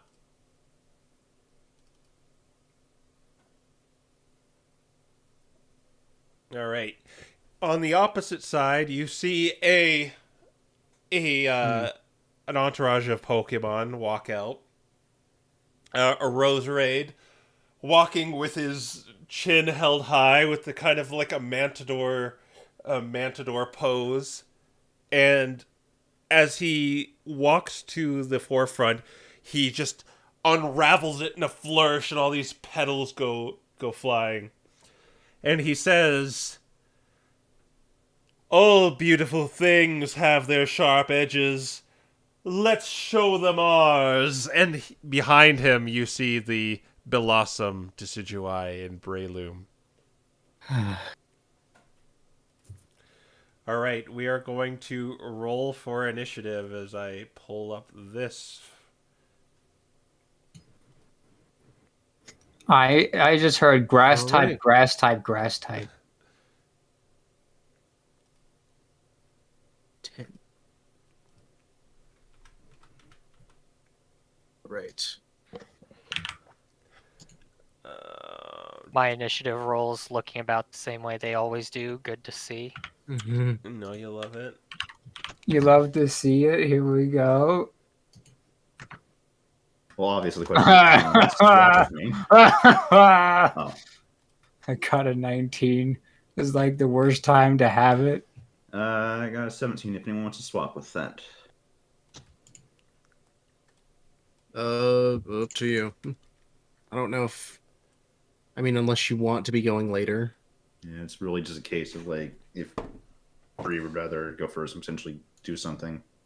Oh, well, yeah. That's fair, actually.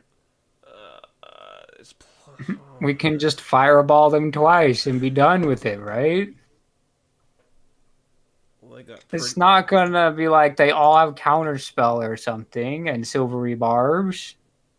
Well, you're currently far enough away that Yeah, we're far enough away that Going wouldn't matter. once. I Well, do you want to think swap? that was to. I think that was to Sabrina. If you wanted to swap with him, with who? Aiden? Aiden. Aiden. Ye... You get 17 instead of 4.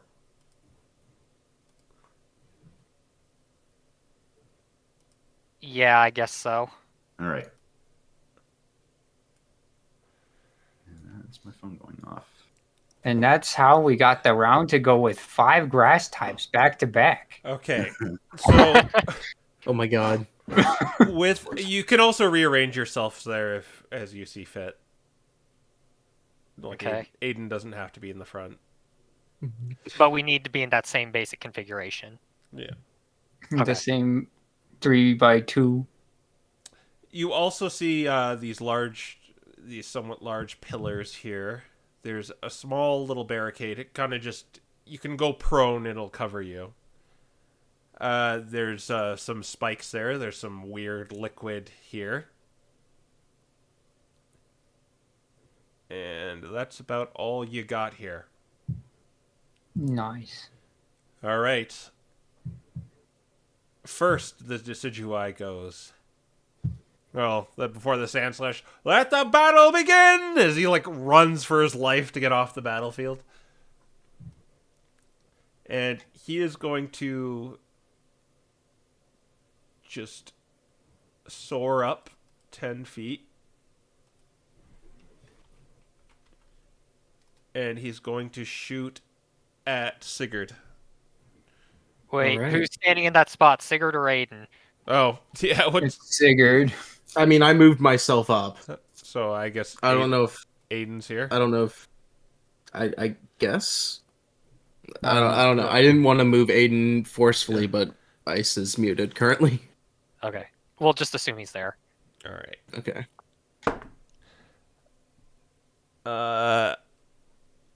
Well, you have new AC right now, so this is going to be 10 to hit. I don't think that's going to hit. No.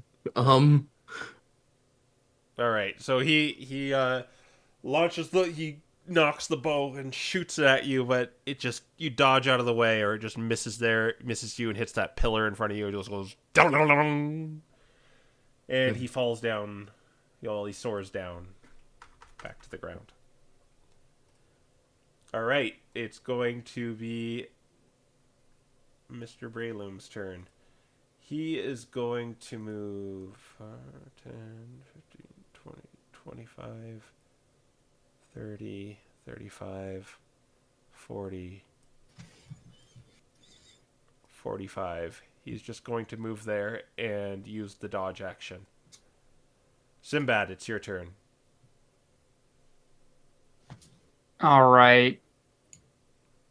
Let's see. So does this obscure my sight?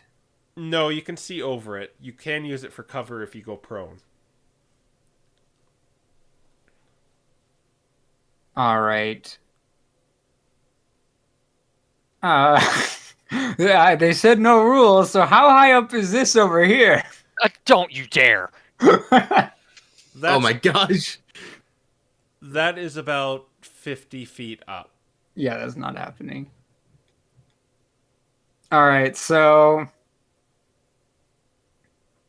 what I'm probably going to do is just cast my good friend.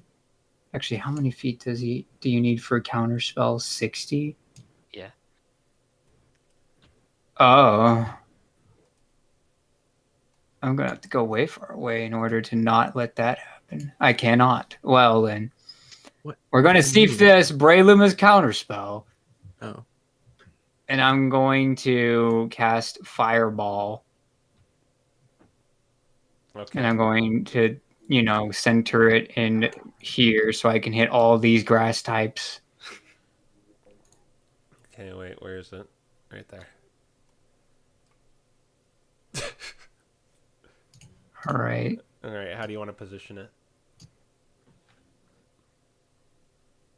I'm like, well, I guess the Braylum isn't going to be under this one, but yeah, I'm just going to roast them all. Okay. All of them need to do dexterity saving throws. What do they need to beat? They have to beat a 15. Decidui failed. The Roserade failed. And the Blossom failed. Interesting. All right. Here we go with all of these beautiful dice. That's 25. Ew. Gross. Are you kidding? That's a decent roll. It's about average. So as they're kind of showing off to the crowd, yes, crowd, we shall slay these. Ah!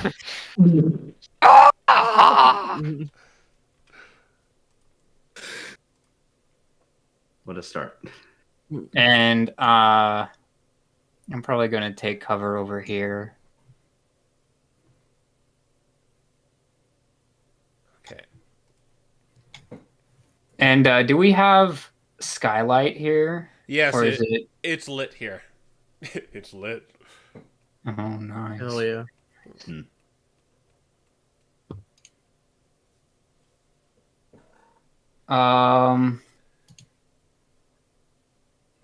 Can't do that though, unfortunately. If I was bigger brain, I could have. Yeah, I guess that's everything for now. Okay, Sabrina, it's your turn. Fireball. Oh my gosh. No hesitation. So the Decidui passed. The Blossom passed. Yeah, they're all gonna pass. Yeah, they all got like over 16. Poor Sabrina. She. Not having a good day. Oh man. Deserved. But I'll give you the satisfaction of. That does make me feel a little bit better. All right. Let's do damage to these guys. 28. 28. So 53. Hey, The Blossom looks really hurt. Okay, let me mark down my spells. See, I like to think after the first fireball that happened while they were just talking to the crowd, they took cover for the second one. Bree's gonna take cover over here. All right. Sigurd, it's your turn. All right. That guy is too far. Yeah, I didn't take any other range. I should have taken a spear or something. Oh well. That would have been a little bit useful.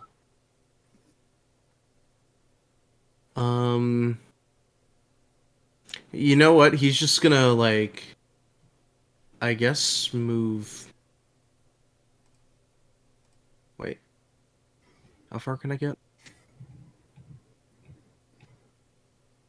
Can I get here? No. Sorry, I'm just trying to figure out where I can move. Yeah.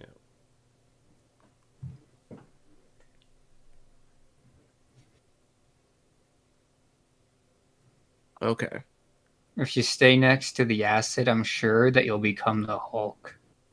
Oh yeah, I'm sure. I'm going to go ahead and move right here and just take the dodge action. Okay. Crow, chat's saying that they took the full 28 when it should have been 14. Oh, thank you. Yeah, so minus 14. So the blossom doesn't look as bad. Yeah. 39. Yeah.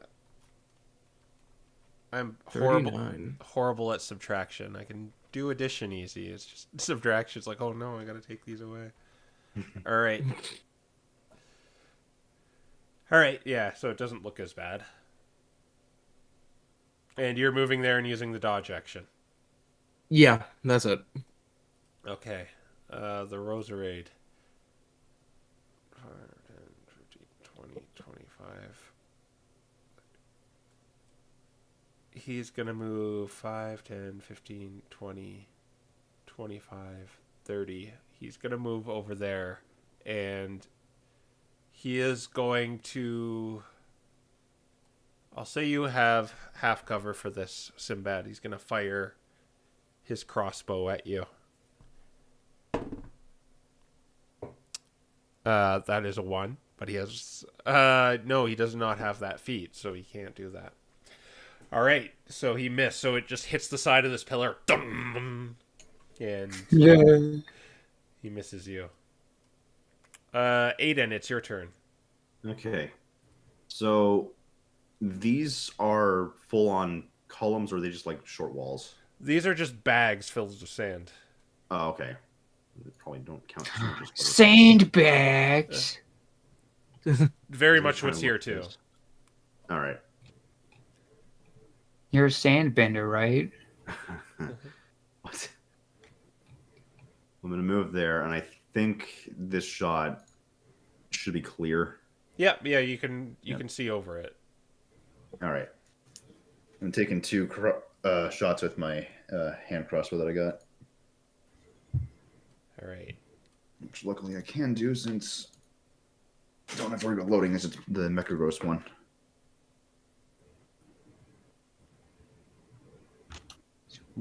Plus int plus proficiency. Okay, so it's a plus 8. 14. You're hitting Roserade. Yeah. That will be a miss. All right. Well, hopefully the second one hits. That's a 23. A 23 will hit. All right. Which is a hilly little thing, but it does have plus 5. 8 damage. 8 damage. Ugh, it hits him in the shoulder.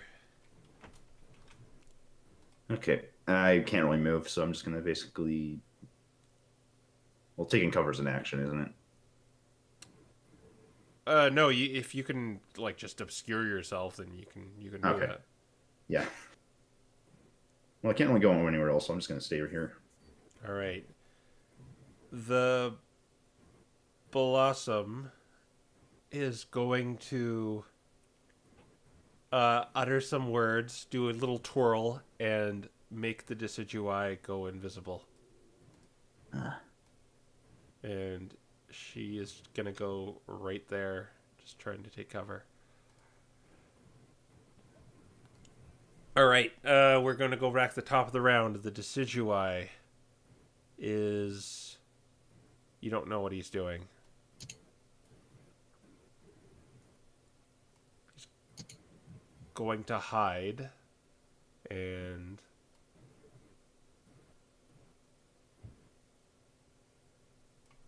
That's his turn. The Breloom is going to...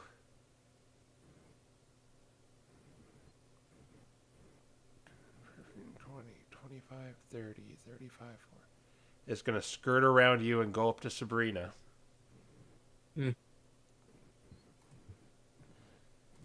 And is going to make 3 attacks on you. Bring it, sucker. All right.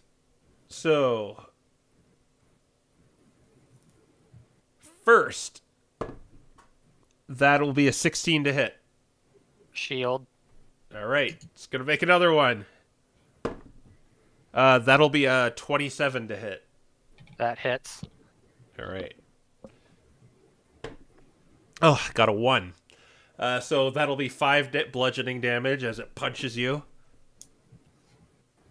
Wow. It's activating its flurry of blows, so it gets 2 more attacks. It got a natural 1 for one of them. Wait, 2 more attacks? Yep. Yeah. Oh, okay. I The see what happened. monk. Yeah. I see what happened. Okay. And, I thought it was making 5 attacks. and do a Constitution saving throw. dexterity saving throw. Oh, okay. I didn't know monks could trip. 16.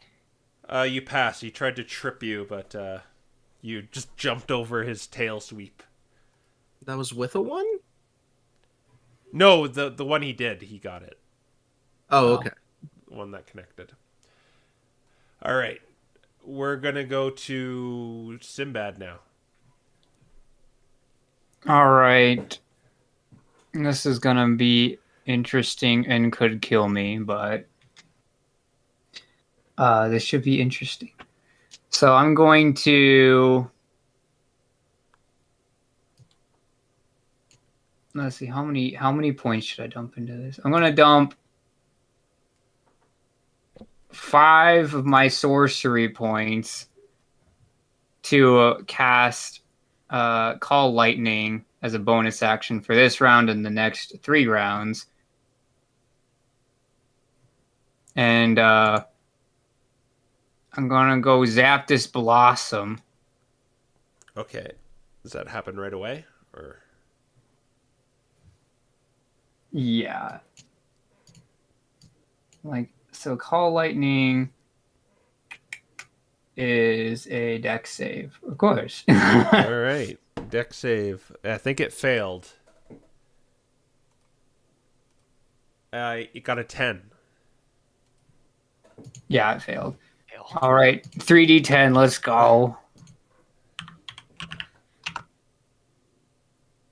20. 20 damage? Yeah. Do you kill it? No. No. She gets zapped. And she just kind of falls on the ground, and that will break the concentration of that guy. Yeah, that's what I was going for. Okay. And then I'm going to hold action for Sabrina's turn and use it to cast Dissonant Whispers on this guy when she makes her move. All right. When Sabrina goes? Yeah. Okay. Sabrina's turn. Okay, she's going to take an Oppie. All right. He's going to swing at you. He got a 16. I don't have the shield, so that will break her AC. Oh, it went from low damage to full damage. That's fine. I believe that is that'll be 12 points of bludgeoning damage. All right, the shield pop or the ward pops. So she's going to go right here. She's going to Misty Step right here, and she's going to Lightning Lure the Roserade. Oh. All right. Dexterity, right? Strength. Strength. I don't think he's passing that. Let me just see his strength. It's not like athletics or anything. It's just a straight up strength. Yep. He got a 10. All right, her DC's a 14. So he gets pulled directly in front of her, and he's going to take that damage. 2d8.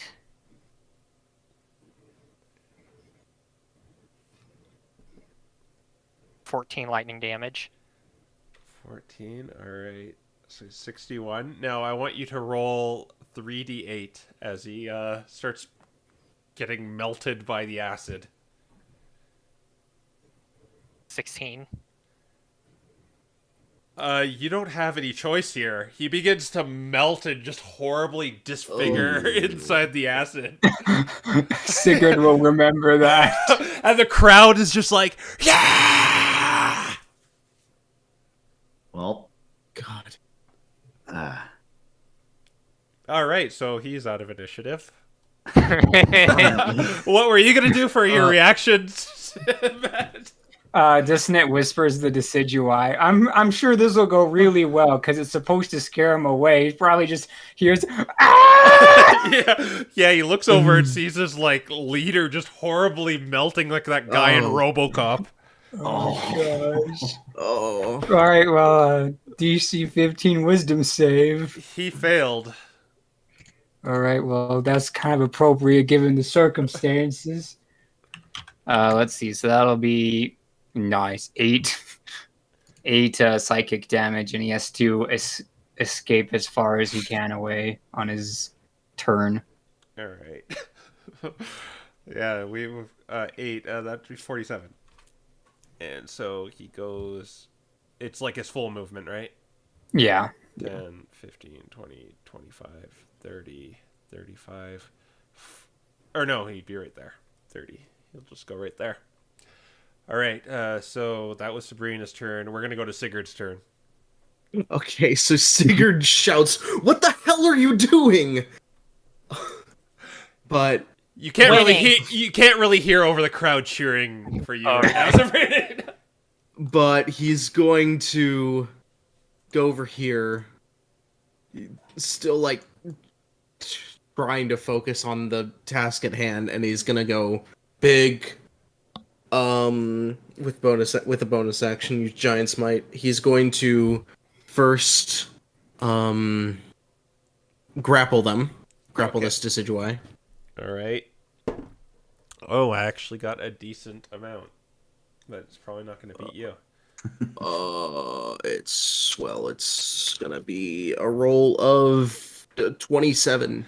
Oh, that No, wait. Yeah. that beats my 18. Okay. He's So he's grabbed, and he's gonna punch him. all right. No bonus or anything, but well, 8. So no, 8 damage. no 8 to hit. Oh, okay, yeah. You don't. Despite having him in your grasp, he just dodges out of the way. Okay. All right, we go to Aiden. all right. Funny enough, that situation there is basically perfect. I gotta move up into range first. So I'm gonna fire off 2 shots. All right. 8. Yep. First one's hitting for 27. That Almost a hits. crit. You're aiming at the Decidui? Decidui, yep. Yeah, okay. Yeah, it would have had to have been at disadvantage at any other range than 30. So that hits for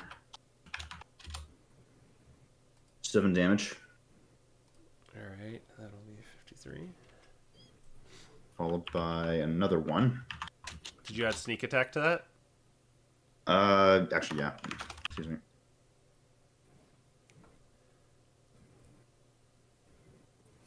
Actually, no, I'm going to save my sneak attack because I still have something planned. All right. D20 plus 8. So another shot. Ouch. That's a 9. That's a nat 1 that misses. Yeah. All right. And now I'm getting into range to flank, and I'm using an offhand attack. All right.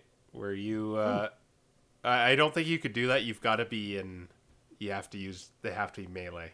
They both have to be melee to do that. I think. Well, I mean, the offhand attack would be the short sword because I have that on me. Oh, okay. Yeah, I think you can do that. Yeah, well, I'll just say you can for now. I'll look it up later. So this one would be more pitiful. Yeah, I just think you don't get to add the damage to the modifier. Yeah, it's just, Yeah, it's specifically the damage doesn't get the proficiency bonus. unless it's a magical weapon. Well, yeah, they get their magic weapon boost, but still. Plus 6. I get to roll that twice.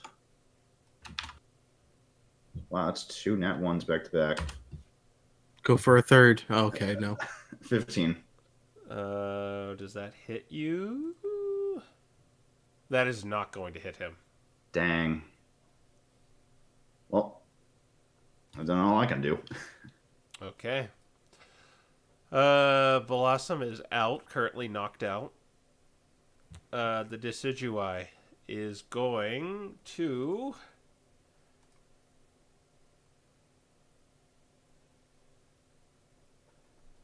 He is going to bonus action second wind.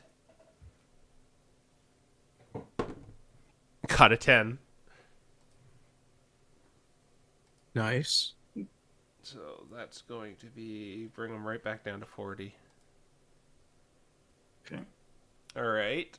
And he's going to, with his main action, he is going to attack you with kind of blades on his bow. He's pit. Yeah, kind of like pit style. Well, that's a 3 with 1. It's not going to hit you. Hmm. Ugh. And an 8 with the other, which is not going to hit you. No. Yes, okay. We're going to go to the Breloom, which is going to run here and technically would be flanking you. Hmm. Is going to unleash a barrage of attacks.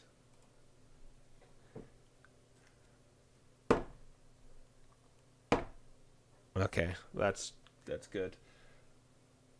That's going to be 25 to hit. That'll hit. All right, make a Constitution saving throw after this damage is applied. All right. 13. 13 passes.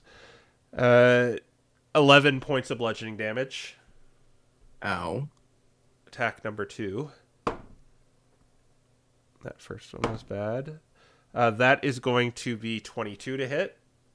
That'll hit. Do another Constitution saving throw after taking 11 points of bludgeoning damage. Okay.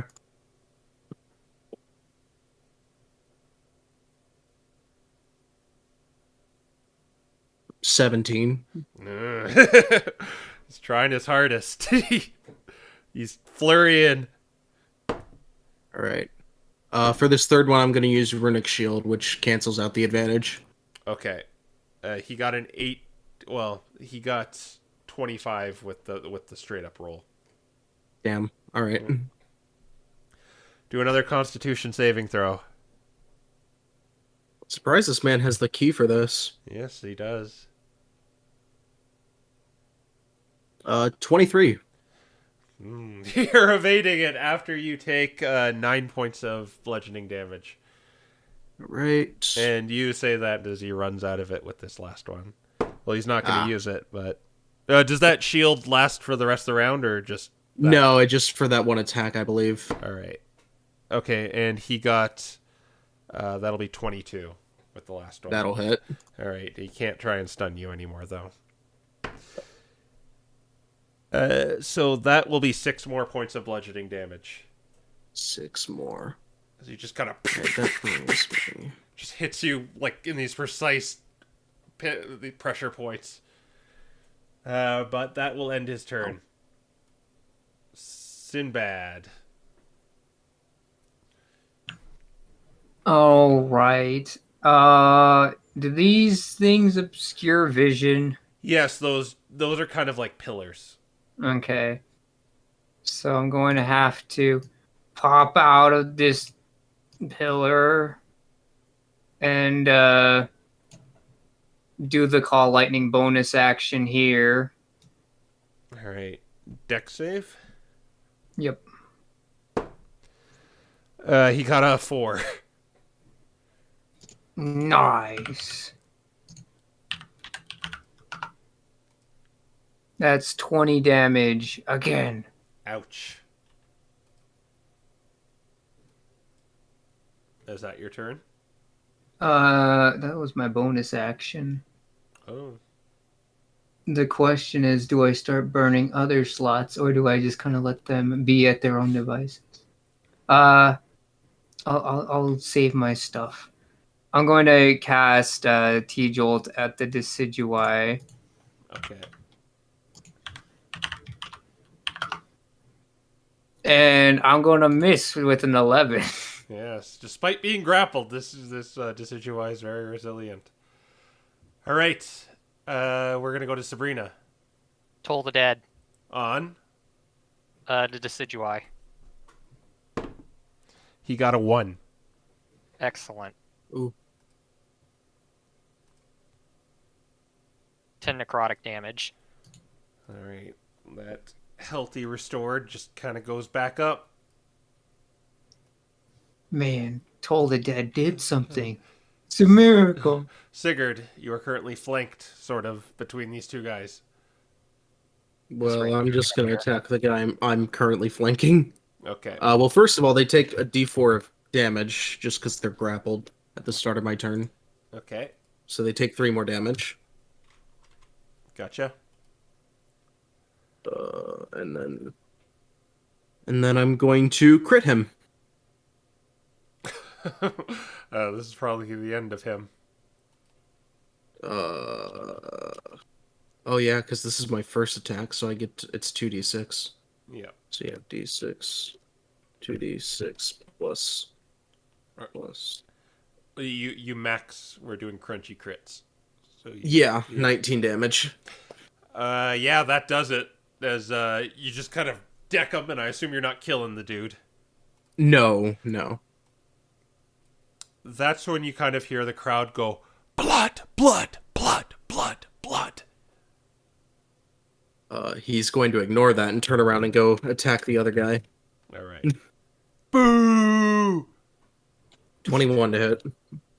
21 hits him. 8 damage. 8 damage. All right.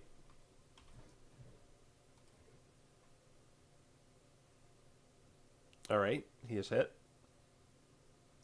And that's my turn. Just give him fisticuffs as well as what he did to you. All right, Aiden, it's your turn. All right, kind of doing similar to last time, where I'm just going to sort of slip by Sigurd here, trying to avoid getting in. Oh wait, no. Can I actually skirt around these pillars? Yep, you can do that. You can move through me. Yeah. Well, it's more that I have to be careful not to get into his range. Oh, Yeah, it's, okay. if you want to like Oh, that's flank him, fine. it's a little tricky, isn't it? Yeah, I'm trying to do my 2 shots and then Yeah. hit him, so I can. Oh, if you're doing your 2 shots, then okay. I can go there, take 2 shots, and then I'm gonna get behind him and do the stab again. All right.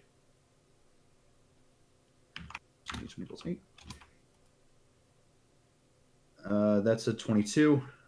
That hits. D6 for 8 damage. 8 damage. All right, that's 36. Another one. I don't think an 11's hitting. No, 11 does not hit him. Yeah. Well, last but not least, just get in a position to flank and try to stab him. All right. Plus I saw the 20 and that's 20, but I can roll this twice. Yeah, just dirty 20. Yep, you want the 20. Okay. And this, I'm gonna add sneak attack damage to this. All right. So it's just 2d6, and I think it was what? Don't add proficiency. Yeah, just don't add proficiency Yeah, okay. to your damage. Or That was 14 in total. all right. That'll bring him to 40. All right, he's still standing, but he's pretty hurt. All right. All right, so he is going to.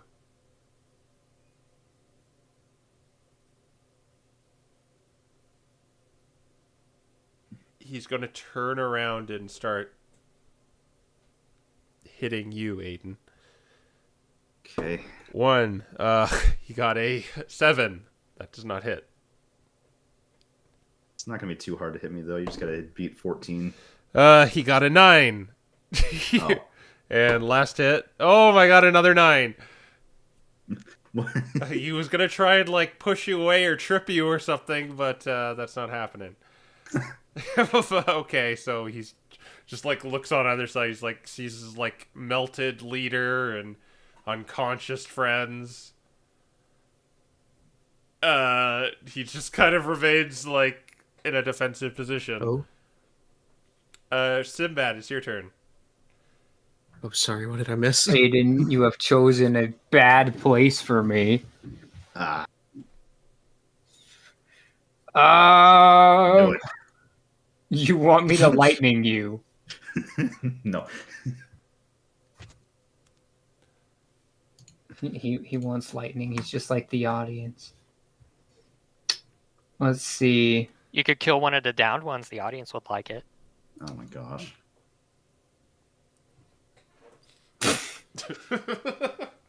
I'm like, I don't know Oh, how God. many single target things that I can do.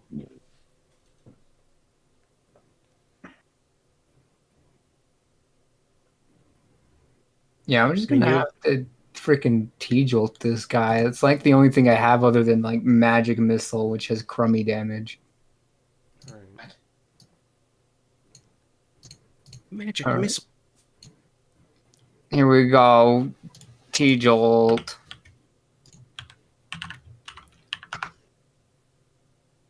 $12. 12 does not hit, sadly. Yeah, that's not happening.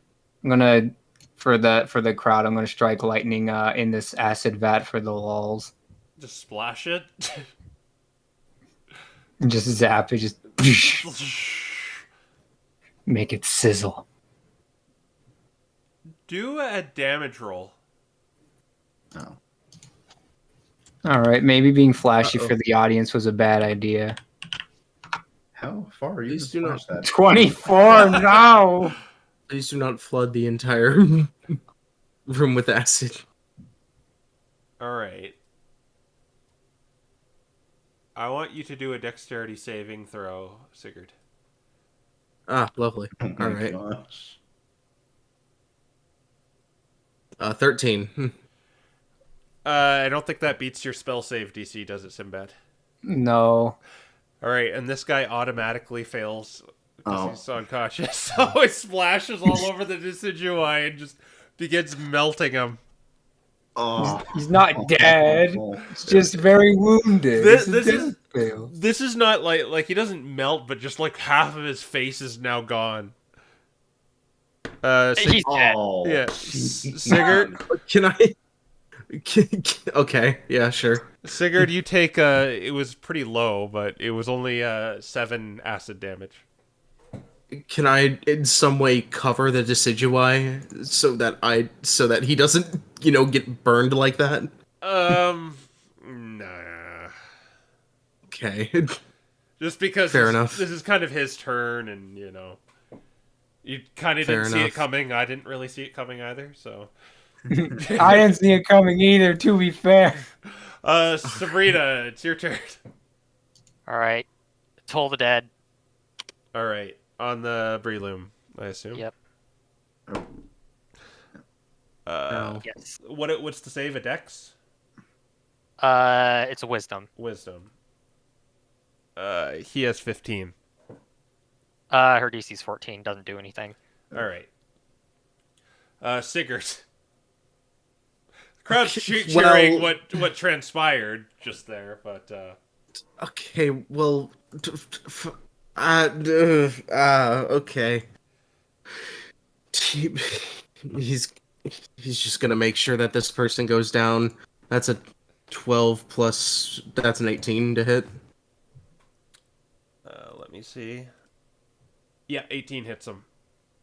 All right, 8 damage. 48. He's barely still standing. He's kind of rocking a little bit, teetering.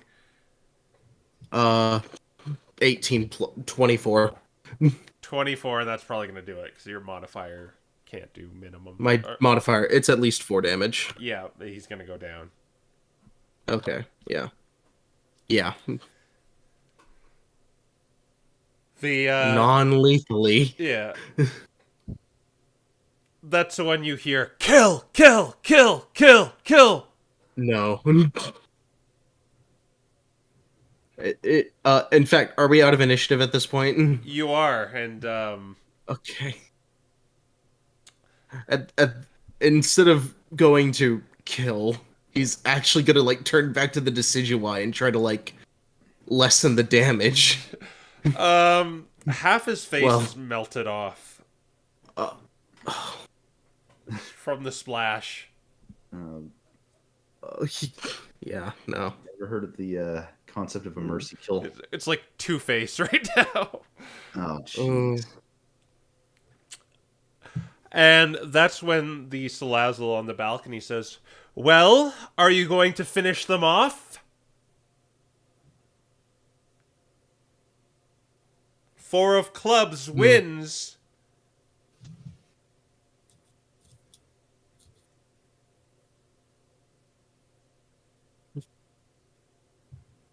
No. Let the audience do with them what they will.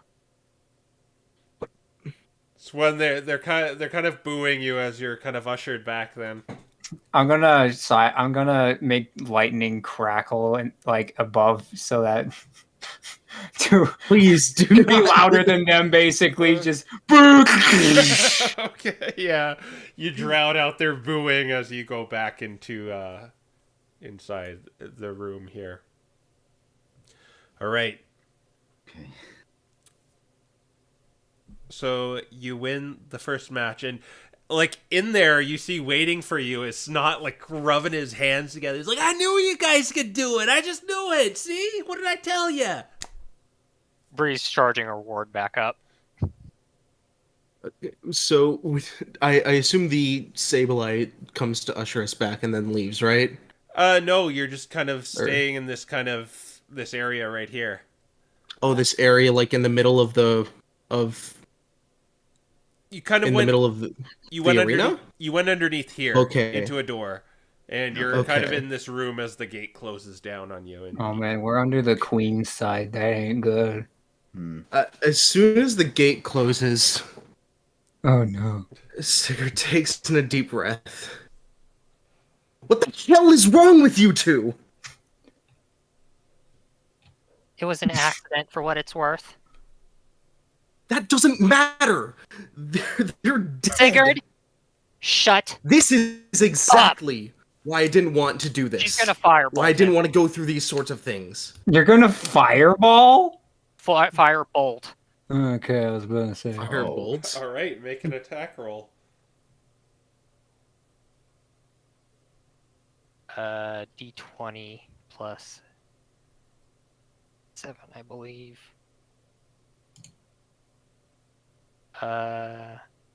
6. You kind of like dart your head like the Han Solo remastered style. Your head just kind of turns to the left a bit, and it just whizzes past. And she glares at him and she says, "Enough, Sigurd. I'm Enough tired. of I'm tired of you speaking over me for one thing, and I'm tired of you taking this high and mighty route. So shut up and let's just get this over with." You call this high and mighty? Yes, I do. This isn't high and mighty. This is just me. This is We're my having to- job. We're having to please a bloodthirsty crowd when we wouldn't have had to if we'd just taken the regular way in. We would have had to anyways. Yeah, although to be This is fair, exactly why I didn't want to go through this route, because that, and he gestures back outside the gate, is what would have happened no matter what. Know the big difference. You want to know the big difference, Sigurd? Right now, we have to make the crowd happy for the queen. That wouldn't have had to be the case the other way. We don't have to make the crowd happy. We just have to prove our worth. And we And how just do have you to think get we have through to, and how do this. you think we're going to do that? She said that By we have to. surviving through this. She just said, said it herself. We don't have to impress them, he gestures out to the crowd. All we're doing is surviving, as we've always done. She said we had to earn their And now favor. you've gone out and killed someone. She's going just to for the mind hell sliver of it. him. What? She's going to mind sliver him. Do an intelligence saving throw. Okay. she's gone crazy, Aiden.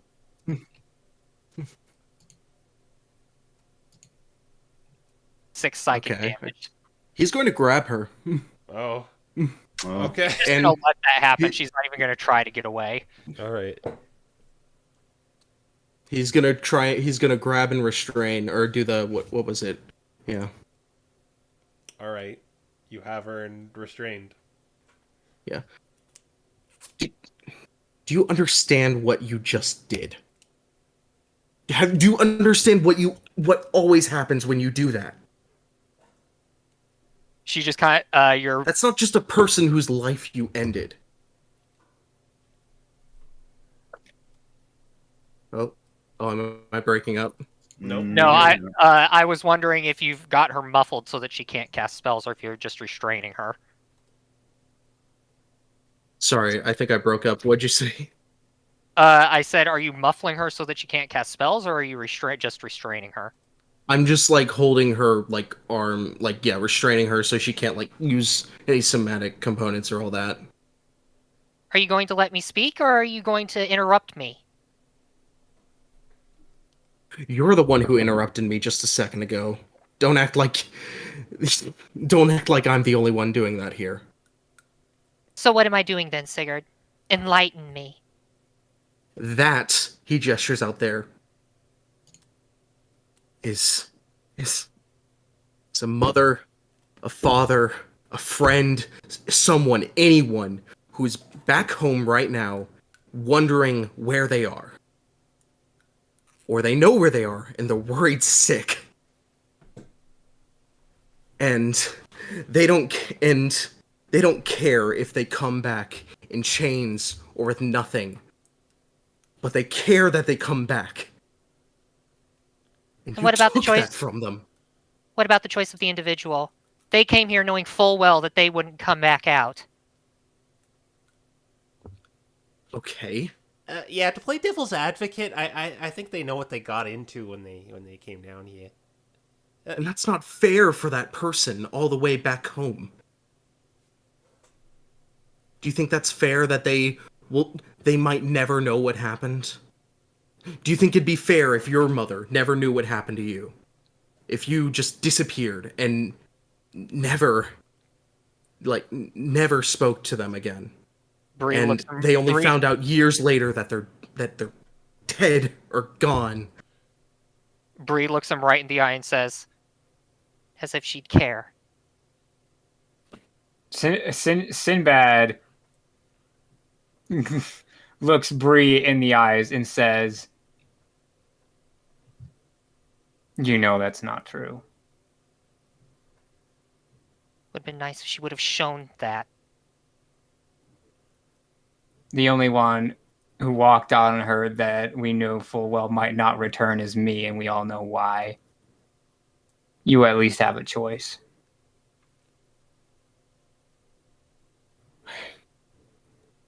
I don't. What? the hell? I don't fucking. It's my bad. Get you. You just.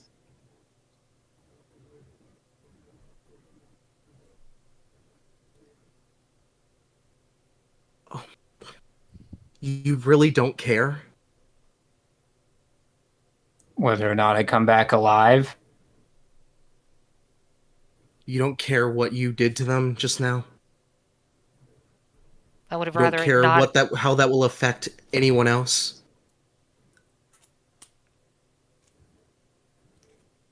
Honestly, given my nature, this might be better.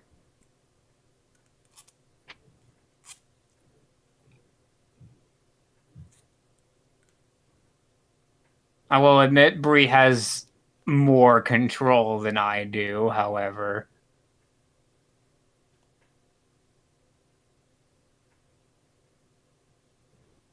We are not in a position where we can really afford to do this right now. It's not. What do you know about the champion? Oh yeah, I was just about to say you might want to use that ointment. You got a little banged up, but oh yeah, all I really know about her is it's someone named Big Bertha. That's all I really know. It's my first time down here. It's the only reason I got down is because I said I was your manager. But what I've heard around is it's someone called Big Bertha. They say she's crazy.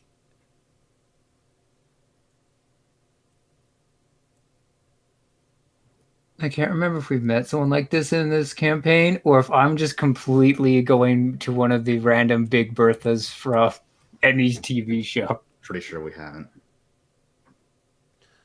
But I have no doubt you could beat her. You made quick work of those guys.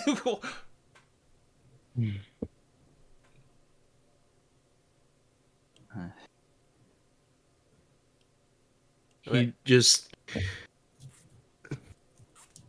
seeing that this doesn't seem to have changed anything. Sigurd just sighs and drops Sabrina. Go rest. You're gonna need it. Well, the next match is in No about thanks 10 to minutes. you. What'd you say, Sigurd? No thanks to you. It was just a little tap to your brain. Walk it off. She's gonna go over to like a corner, sit down, and start reading her spell book. All right. I'm not the one who needs that. Really. Yeah, I'll be betting everything on you guys. So stay strong out there. I know I've been with the Four of Hearts or whatever your name was since the beginning. Thanks, not. Yeah, don't We mention it. appreciate the vote of confidence. All right. I'll be in the crowd watching. Yeah. See you guys later. And he scampers off. What do you want to do in this intermission? Bree's going to charge her spell slots. Okay. Sigurd is first going to use Second Wind. Okay. 10 minutes. I might as well turn Necros back into his regular form for this next fight. All right. So 12 HP, and then he's gonna apply the. Oh, sorry. I'm also going to end up grabbing a light crossbow instead of the. Yeah, I'm going to pick up a light crossbow. Okay. He's also gonna apply that ointment. All right. That's 18 points. I know I told you 20, but it's supposed to be 18 Okay, so 18 Okay. per application, and there's 5. Oh. per use. How many uses does it have? 5 uses. 5. 5. I'm changing the information in my inventory right now, even though it's not on my inventory. Okay. I'll use 2 of them, if that's all right. Yeah, go ahead. Okay. Yeah, I'm just doing some sorcerer juggling here. Okay.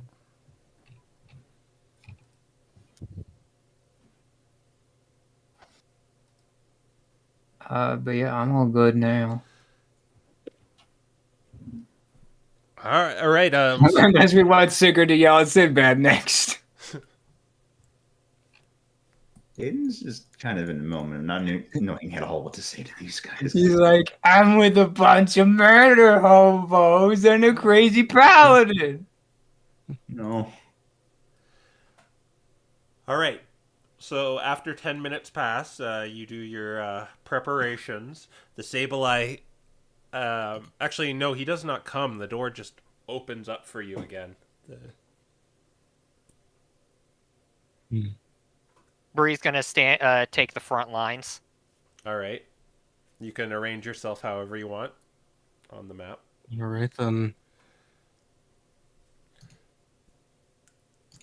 Oh, my bad. Yeah, I You like standing on top of Aiden.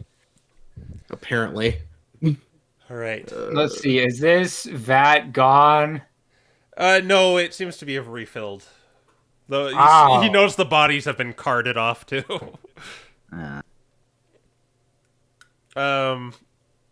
right. I'm staying. I mean, we have to be in this position, right? Yeah, I mean, we should probably have Sigurd in front of Bree, unless she's being persnickety. I think she's being defiant. Yeah, I think She's she's. being I think she's defiant. being.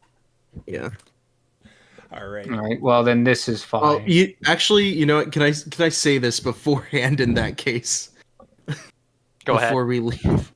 So as Sigurd was applying the ointment, he turns to Sabrina and says, "You know, I'll admit I'm not the best when it comes to plans, but we're not invincible. I'm not invincible, and so that, alongside all else, is why I didn't want to go through with this way. And I suggest that you learn that as well, unless you want to be the one running headfirst." Well, you said you said you weren't the best at planning, and I'm a little bit better at it, so I might as well just tell you that I plan on running in head first.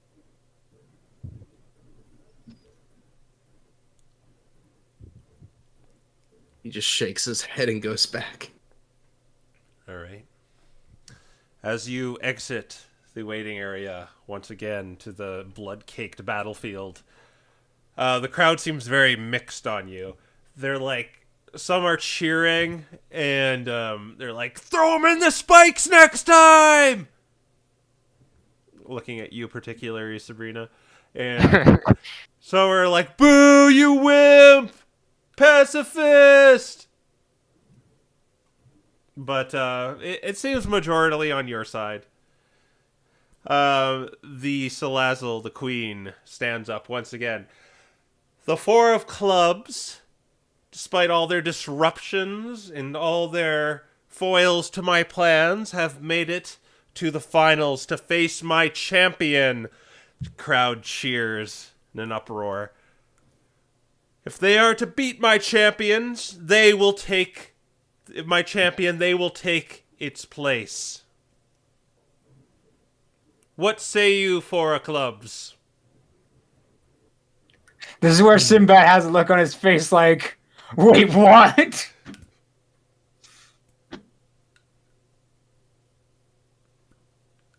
Yeah, I expected that. Dead silence. wasn't the deal. Very well. Silent, I see. Hope you're not getting cold feet. Bring out Big Bertha! As you hear large stomps come from the other side. And from the darkness of the other side of the other gate, you see kind of this mess of swindling and spindling of these long, maybe tentacles at first, but then you realize there's heads on the end of them. 5 black long necks as a creature that has the appearance of a Hydreigon with 5 heads instead of just 3 comes out roaring and snarling. All 5 heads lock your eyes as it roars out in to intimidate you and perhaps get a snack out of you. Let the battle begin! All right. Roll for initiative. Oh, Okay, all good. I right. was afraid you were going to say that's where we'll pick up next time. No. We're I kind of figured that. there's my 4. I know and love. 24. Oh, hi. Good. All Hey, the way you up. want Sabrina to go first? Do you? Maybe. Maybe. Got a 7. Does Aiden want her to go first? Aiden's still kind of shell shocked over everything that's been going on. He doesn't like the yelling. No. He's like, ah. So here's my assumption here is that Big Bertha is probably acting after Aiden and before Sigurd. Possibly. Ah, Whoa, who could have guessed wow. that? Yeah. It is a huge creature. Uh-huh. Just it's hard to Oh dear. place it 3x3, but it is huge Okay. Okay. because it steps on one of the pillars, just breaking it. Gotcha. But All right. Aiden, you are first up against Big Bertha. oh goody. Well, not having anything sucks, and I don't have a loading perk, so at least we have Mecha Gross. I don't want to push up to this thing on my own. I would rather this thing push to us. So instead, I'm just gonna. You know, these sandbags look decent. And I can only take the one shot. All right. Make an attack roll. Yeah, so close. 25. 25 hits it. It was one off from a crit. These are D8s. Yep.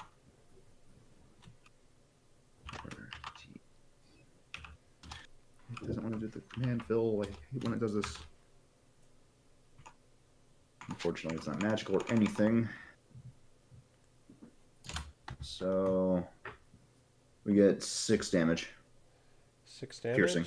All right. So you aim at one of the 5 heads and just shoot it in the eye, and it just sticks in one of its eyes. 6 damage, right? Yep. And I'm gonna have Mechagross just kind of stand next to me, taking the dodge action. Okay. Big Bertha's turn. It's going to... Yeah, I could definitely get to you. It's going to just step over, crashing through the pillars, and it goes right here. And it's going to unleash 5 attacks on you. This is why I wanted Sabrina to go first. You didn't confirm you wanted the swap. You never said anything when I asked. Yeah, to be fair. 13. Okay. That misses. That will be a 16. That hits. All right. So 1 hit out of... that'll miss. That'll miss. Whoa. Okay, but that'll hit. So 2 hit. The last one's going to get disadvantage. Mechagross is going to reaction and Oh, okay. Let me deflect. All right, so it was 18 at first. Now it's 17. That still hits. Yeah, so you are going to take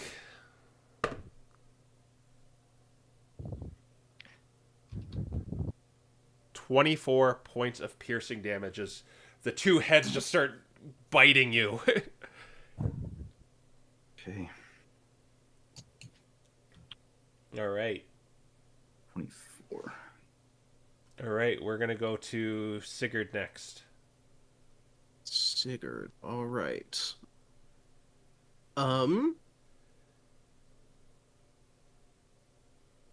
Just make sure.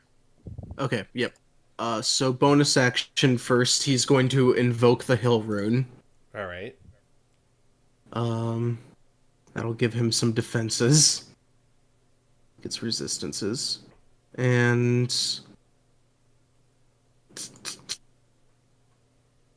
let's see. Can I get here? Let's see, 5, 10, 15, 20, 25, Like, 30. Yeah. It's 30. I was just wondering if the sandbag was in the way. No, you can easily step over them. Okay, It's in all- that case, yeah, I'm gonna move there. Oh, Yeah. okay. And I'm going to attack first of all. Make a punch.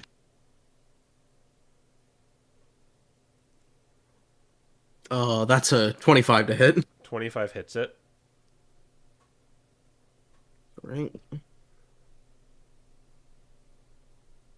15 damage. 15, okay. That's 21. And he's gonna do it again.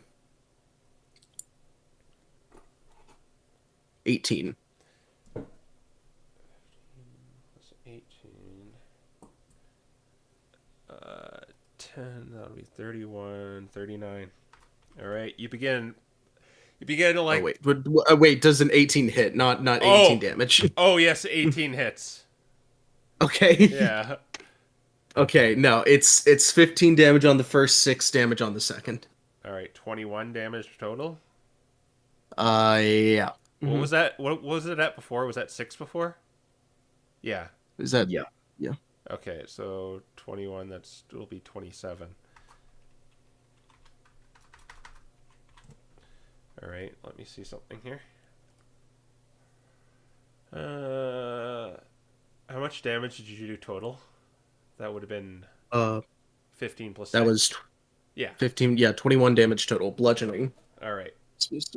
All right, Big Bertha, you go run up to Big Bertha, this towering figure with the wriggling heads, and you just manage to get one in your base with you, and you just give it a few punches, and it rears back, giving out a mighty roar. All right, Sinbad, it's your turn. All right. It's Storm Sphere time. All right.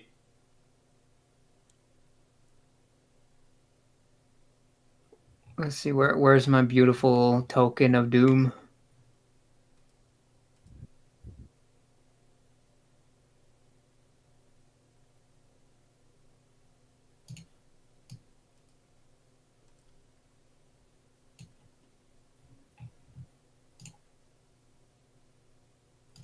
Hero. Crow, Yeah. can we have the lightning sphere?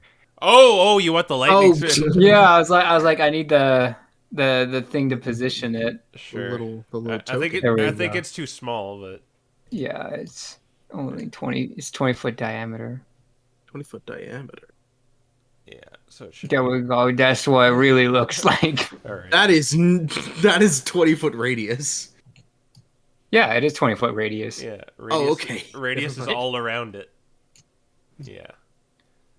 I thought you So, said diameter, never mind. I'm gonna do that. All right. I'm gonna make it go So- invisible just for the sake of uncovering the map sometimes, but I'll give it Yeah. to you if you request. Yeah. So he's gonna have to make that strength save to see if he takes the 2d6, or is it the 4d6? She, Big Bertha is a she. All All right. We haven't asked yet. It got pretty low. What kind of save does it have to make? Strength. It got 11. All right. Well, that's a full 2d6 then. All right. Let me just make sure there's no resistances or anything. No, you're good. Yeah, it is bludgeoning damage. So, All right. Yep. and now that it's up, and it's inside of it, I can use the bonus action to go and pew it from the inside. All right. So that's gonna be 21. So how much damage was it before? That's not the damage. That's to hit. Oh, okay. Damage is 15. 15. That'll be 37 plus 25 extra. 42. How much damage was that total? Let's see. It was 25 altogether. 25. As your lightning strikes Big Bertha, it hits one of her heads and then it just kind of snaps off. Well, good thing it's in the storm sphere. Yeah. All right. So if that thing, I don't know if heads have their own turn or not, but if that thing's turn rolls around and it ends in the storm sphere, things happen. All you gotta know is you just killed one of her heads. That's not how hydras work. They're scary. Sabrina. Are you going to move, Sinbad? Yeah, I was gonna say, I was like, I gotta go over here. Okay. Well, it's Storm Sphere time. Oh, Okay, so What does yeah. it mean? double Storm Sphere. We don't know what happens in the Venn diagram zone here. Yeah, can we have the other one real quick? Yeah, sure. Here you go. Oh, Alright. good lord. Here it begins. It begins. Don't cross the streams! We're crossing the streams, baby! oh no. Okay, so another strength save, which I fully expected to pass. Yep, it passed. It got like 20. Okay, that's fine. But Nice. she's going to do the whole zap thing. Yeah. 24. 24 hits.